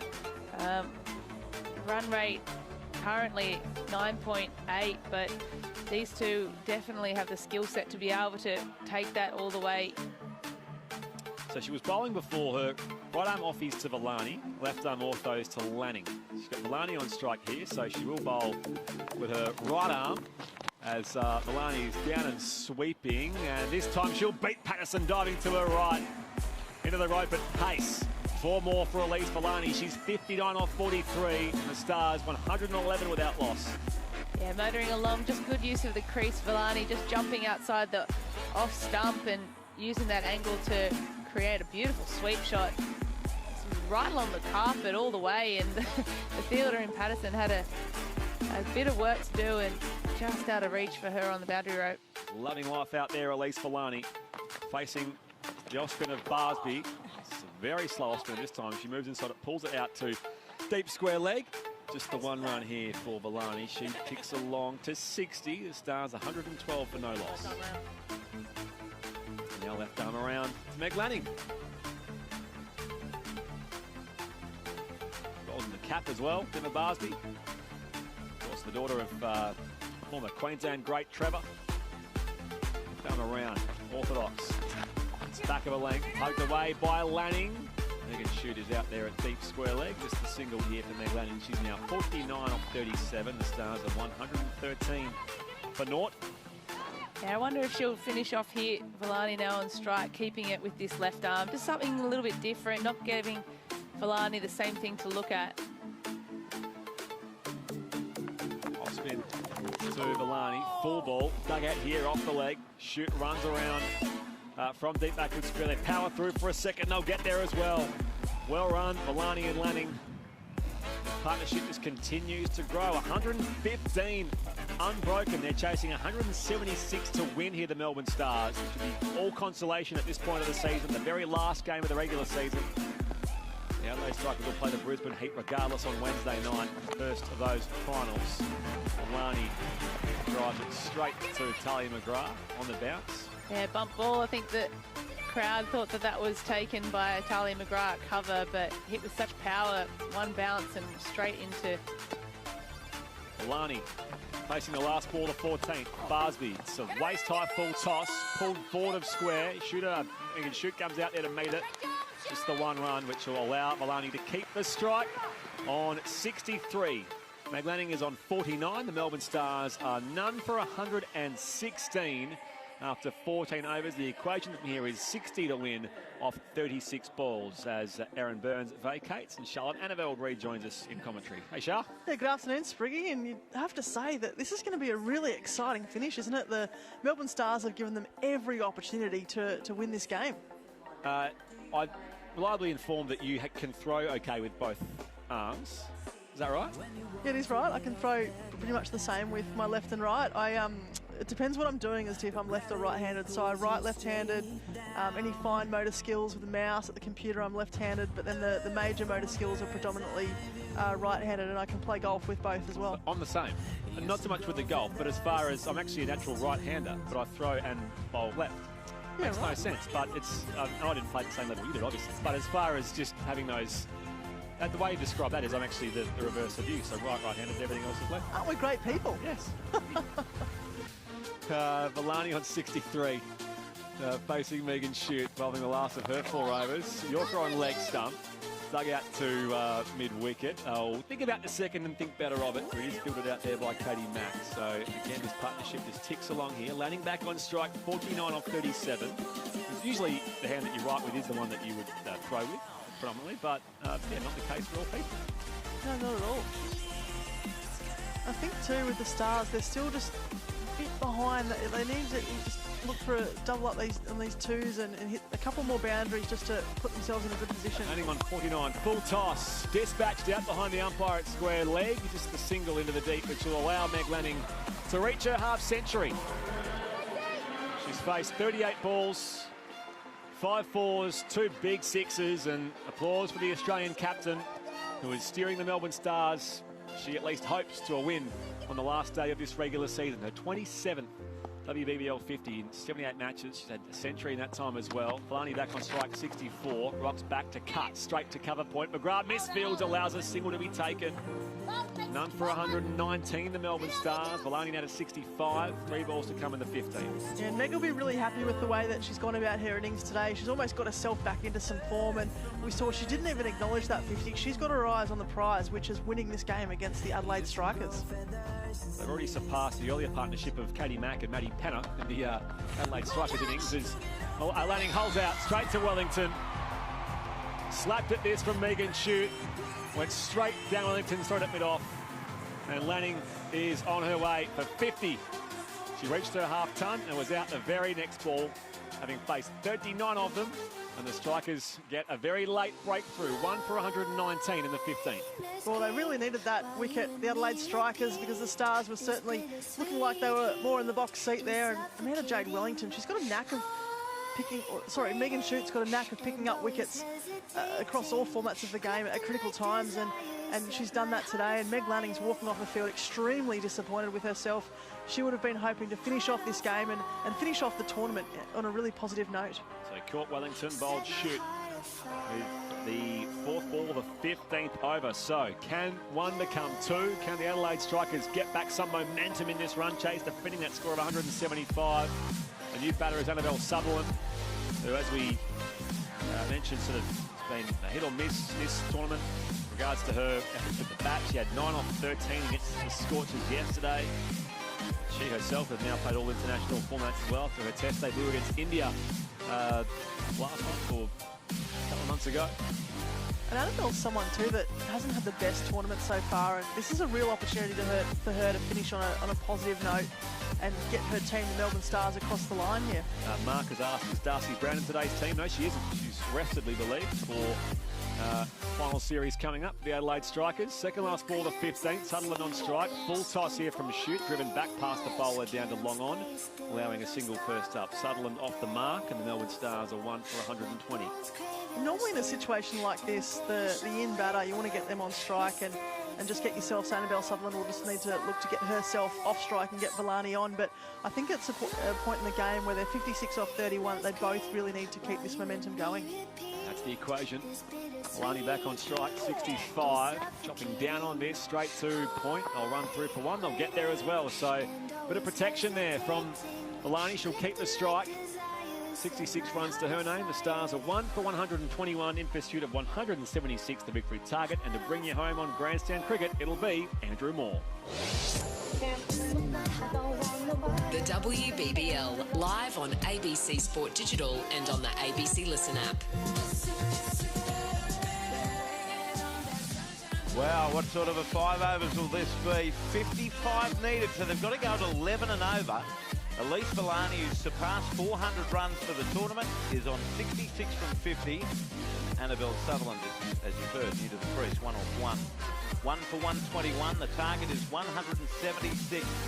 And it'll be Dane van Niekerk to come back on for the Strikers after Megan Shute. The context of this game, superb figures, 4 overs, 1 for 20. Niekerk went for 11 off an unlucky over earlier in the day. Bowls and Falani, walks across the crease, pulls it away along the ground to deep mid-wicket. Will get just 1 to Katie Mack, who was the star of the Strikers innings, or one of them, with 89 not out from 67 deliveries. Maddie Penner scored 56 not out of 34 deliveries. So 1 for 122. Now Sutherland on 1. Got a big role to play here, needing 11 and over to win. Niekerk comes in over the wicket, bowling from the city end, and rocking back, cutting it up. Ashley Sutherland, but it's wide of cover, heading towards the long-off boundary. Katie Mack runs to her left, fields. They come back for a second run and make it. Good running, 2 runs for Sutherland. She's 3. 1 for 124 in the 16th, Charlotte. We've got a big finish to end the regular season here. Absolutely right, Andrew. Last game of the regular season, and aren't we in for such an exciting finish? It's all ahead of the Stars, but it's going to be a close game in the end, I think. Sutherland waits for the leg spinning Dane van Niekerk. Well flighted, cut off pretty much middle stump, uppishly by Sutherland. Mack is there in plenty of time at long off to keep it to just 1. And the Strikers will take the Stars hitting singles because they need almost 2 runs a ball. Sutherland 4, 1 for 125, 51 to win off 27. And Van Niekerk in her previous over towards the start of this innings too created a couple of opportunities in that over, and they'll look to her too just to get that second Stars wicket. Should have had Delaney stumped. And Niekerk slided well outside of off stump. Instead of taking a wide, it's a dot ball. That was the most obvious wide you've ever seen, but Delaney cut it and couldn't beat the infield. Score remains 1 for 125. So after 4 balls, just 4 runs in this over. And sometimes it's hard when it is so wide. You know it is going to be a wide, but you still think you've got to hit everything, and you've still got that opportunity to hit that boundary ball. 4 players within about 20 metres on the offside from point to extra cover. Niekerk bowls, flatter delivery, and the reverse sweep by Milani can't beat Woolbard at backward point, but there's time to scamper through for a single. So they do get another run. Delaney 68, 1 for 126, 50 to win off 25. So they need exactly 2 runs per ball from here. That's not going to be easy. Talia McGrath has 1 over left, so does Sarah Coyte. AJ Wellington a couple. Niekerk bowls. Down the track comes Sutherland, plays it. Down to long on. Sarah Coyte is there, just a single. A really good over by Dane van Niekerk for the Adelaide Strikers. Only 6 runs off where they need double that. 1 for 127. Delaney 68, Sutherland 5, 49 to win of 24 deliveries for the Melbourne Stars. You're exactly right there, Andrew. Fantastic over there, as you would expect from the international South African Van Niekerk. But they can't win this game if they're scoring in ones. They need to double up every single ball and hit these bad balls that the Strikers are bowling every so often to the boundary. So we'll check in at the end of the next over with Ben Cameron in the Shield game. WA batting against Tasmania as we enter the last 4 overs with the required rate 12.25 per over. This is capable of it. Talia McGrath, the skipper, says she'll bowl this next over, and they're probably another 5 or 6 run over away from being really strong favourites, the Strikers. The Stars need not 1 or 2 big overs, they need 4 of them. Sutherland on strike, McGrath over the wicket bowls, and Sutherland gets an inside edge. That's an educated nick, and it runs away past Maddie Penneth down to fine leg for 4. She'll take that with a smile. She's 9, 1 for 131. Well, it doesn't matter how you get the runs, but you've got to get them if you're a Melbourne Stars fan, and Annabelle Sutherland, she'll take that. She's not the best of form, but she's got a swing from the hip. They've got 9 wickets up their sleeve. That shaved leg stump. There's been a few really close balls to the stumps, haven't there? Including one that hit the leg stump and the bail didn't dislodge. Rada Sutherland, and she cuts this uppishly into the gap, heading towards the point boundary. That's 4. She struck that very well in the end, Annabelle Sutherland. She moves to 13 with back-to-back 4s. 1 for 135. So now they need slightly less than 2 runs a ball. 41 to win off 22 deliveries. That was a beautiful shot there by Annabelle Sutherland. She hasn't been in the best of form, but anything that comes off the middle of the bat just gives you that bit of extra confidence. And I see this over as really critical in this match. If the Stars are to win, they have to get this over. McGrath bowls a slower ball, driven over the top, straight down the ground, and that's nearly a 6 by Annabelle Sutherland. In fact, one of the fielders puts their hands up to say it was 6. What a strike by Sutherland. We'll check it out, no doubt, by the third umpire to see whether it did clear the rope or not, but I think it was Katie Mack coming around from long off and put her hands up to say it was a 6. And looking at the replay, it might have hit the rope on the full. Either that or just shy of it. It looks like it's hit the rope on the full. Yeah, I reckon that's 6. You'd have to trust the fielder. They're right there, aren't they? Yeah. Put her hands straight up. And McGrath's just at the top of her mark, just having a little laugh. Just can't believe what's happening in this over. Back in the day, you might have trusted the fielder. I don't know about these days. Mind you, when the fielder puts their hand up for 6, that's pretty good. But that has landed dead set on the rope. That should be 6. But we'll watch it 15 times, Maury. Yes. Okay. Yeah, there we go. There we 6. go. So Annabelle Sutherland, 4, 4, 6. She moves to 19 off 7 deliveries. And here comes McGrath again, 35 to win off 21. Sutherland plays this along the ground through the vacant extra cover region where there's a sweeper back Megan Shute. And this time takes a single. So she races to 20 off 8 deliveries. 1 for 142 in the 17. 34 to win off 20. Yeah, it's getting a bit closer, which is what, if you're a Melbourne Stars fan, that's what you'll want to see. And as I said, I really think this over is critical for the Stars to win if they're going to win the game. McGrath bowls, and Villani gets a slower ball that she cuts away, parried away by Maddie Penner in the covers. In fact, it's it was right the first time, and keeps it to a single. Villani 69, 1 for 143, 33 to win off 19 balls. And this could be one of these fun last few overs where the momentum changes after every 2 deliveries. Absolutely, and Sutherland is striking the ball superbly well. So she'll look to do that again this ball. Last ball of the over, McGrath bowls. Across the stumps goes Sutherland and whips it away off the pads to deep mid-wicket. Has one, they're coming back for a second. They're on their way, and there's a misfield by Sarah Coyte. Miscommunication between Coyte and Patterson, and they do get a second run. Annabelle Sutherland, 22 off 9, 1 for 145, 18 off the over. That's a fillip for the Stars, who need 31 off the last 3 overs. Let's check into the Shield game at Bellreeve Oval. Ben Cameron's covering the action, and the WA recovery with the bat continues against Tasmania, Ben. It does. 5 for 224 at WA. Midway through this final session, Gibbs, so Sam Whiteman has brought up his 8th first-class century. There was a missed stumping with him on 93, a tough chance for Jake Doran, who's the part-time keeper, but he fumbled it. Whiteman got back. Very next ball, hit it for 6 over mid-wicket. Then a run-out chance with a single just behind square on the leg side. He got through to bring up his 100. And now WA 5 for 224. Darcy Short on 39. Here's Wellington starting the 18th over. Short pulled away by Elise Villani along the ground to deep mid-wicket, and it's between long on and deep square for 4. Elise Villani, her 11th, moves to 73. 1 for 149 the Stars. 27 to win off 17, Charlotte Annavelle. Wow, where's your money, Maury? Stars or Strikers? I don't know. It's tough, isn't it? Look, 4 minutes ago, it would have been on the Strikers. Now I don't know. I don't want to give my money away. And it just goes to show that one over can really change a game in T20 cricket. I reckon the Stars will be thinking they should win from here. Here's a full toss, a dipping one by Wellington, swept away by Villani, the deep square leg. Shoots there to do the fielding, 1 run. And Villani 74, 1 for 150 in the 18th over, 26 to win off 16. What about you? I think the Stars will win this. I think they'll be really disappointed if they don't get across the line. They need, what, 26 off? 16. So they're in with a really good chance, especially with 9 wickets, up their sleeve. Megan Stute bowled out. Yep, Adelaide Strikers, though, they'll want to win this game too, because they'll want to take some momentum into that first finals game against the Brisbane Heat. That's on Wednesday night at Adelaide Oval. The winner to play the Melbourne Renegades on Thursday night. The winner of that to play the Scorchers next Saturday. Short, outside off stump, cut upper sleeve by Sutherland. The ball bounces short of deep cover.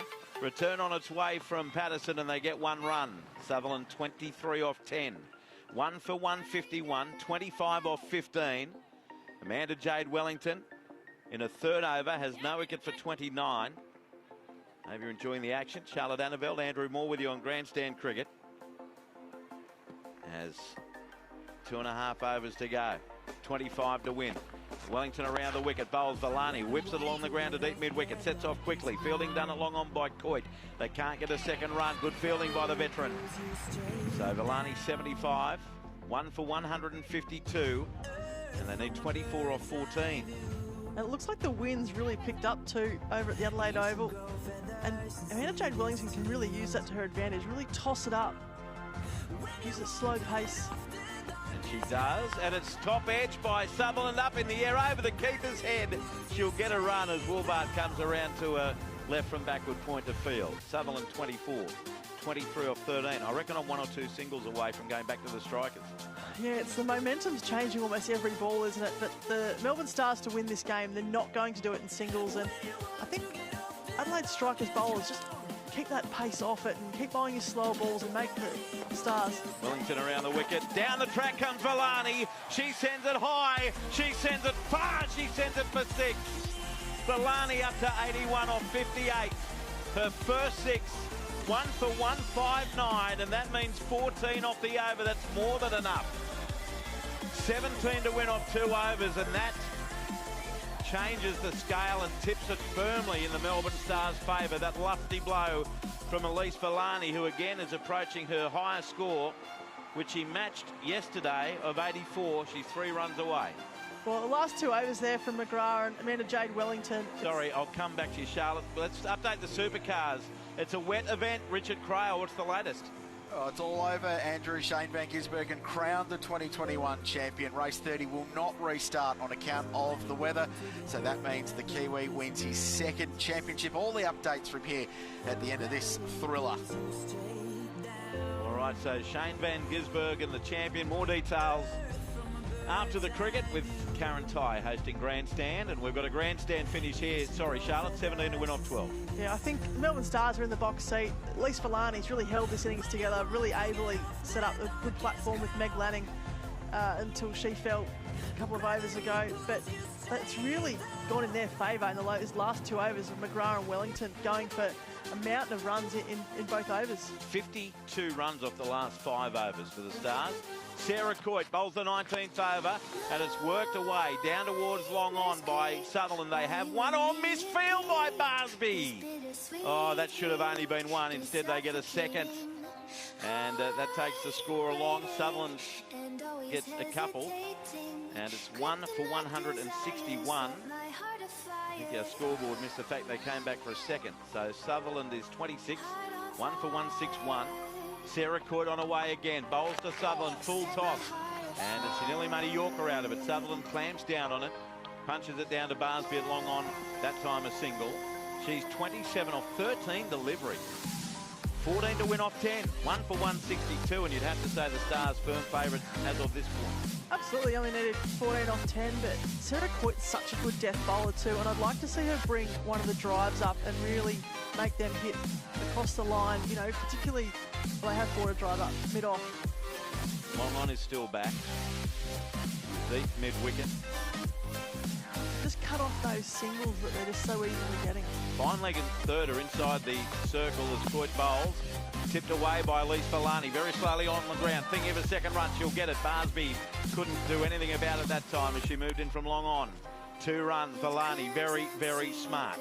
She's 83, 1 for 164, 12 to win off 9. That was a really, really good shot there by Elise Villani. She didn't try and hit it too hard. She just took the pace off, used her soft hands, and hit it into the gap so that they could come back for that 2nd run.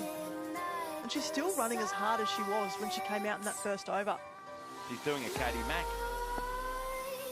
Coit bowls, Villani across the crease, works along the ground again. Coit sets off. It's very similar to the last delivery. In comes Patterson. They come back for a 2nd run, throw on its way, and they make it. And I think Villani might spend a moment or 2 puffing hard after that 2nd run. But that's another huge double. 85 Villani, her career best score. And she's done it off 60 deliveries. 1 for 166, 10 to win off 8. What a thrilling run chase. The Stars they're almost there. They've set themselves up really well. It's so exciting, hasn't it? It's been stunning. 119 run opening stand. This partnership, 47 off 24. Coit bowls. Driven back to the bowler and maybe deflected off her fingers. And it races away for 4 through mid-off. Villani to 93, in fact to 89, 1 for 170. And all of a sudden the Stars look like they might do it in a canter. 6 to win off 7. Exactly right, with balls to spare potentially. Elise Villani's absolutely clubbed that back straight to the bowler. Sarah Coit just got onto her just that bit fast and got her fingertips to it, but too hard, too fast. And Villani's in control. 50 partnership, Charlotte, off 25 deliveries. We talked about going at 2 runs a ball. They've done it. Well, they listen to us. That's good. Why wouldn't they? Here's Coit. Bowls and Villani drives this back to the bowler. Coit misfielded that.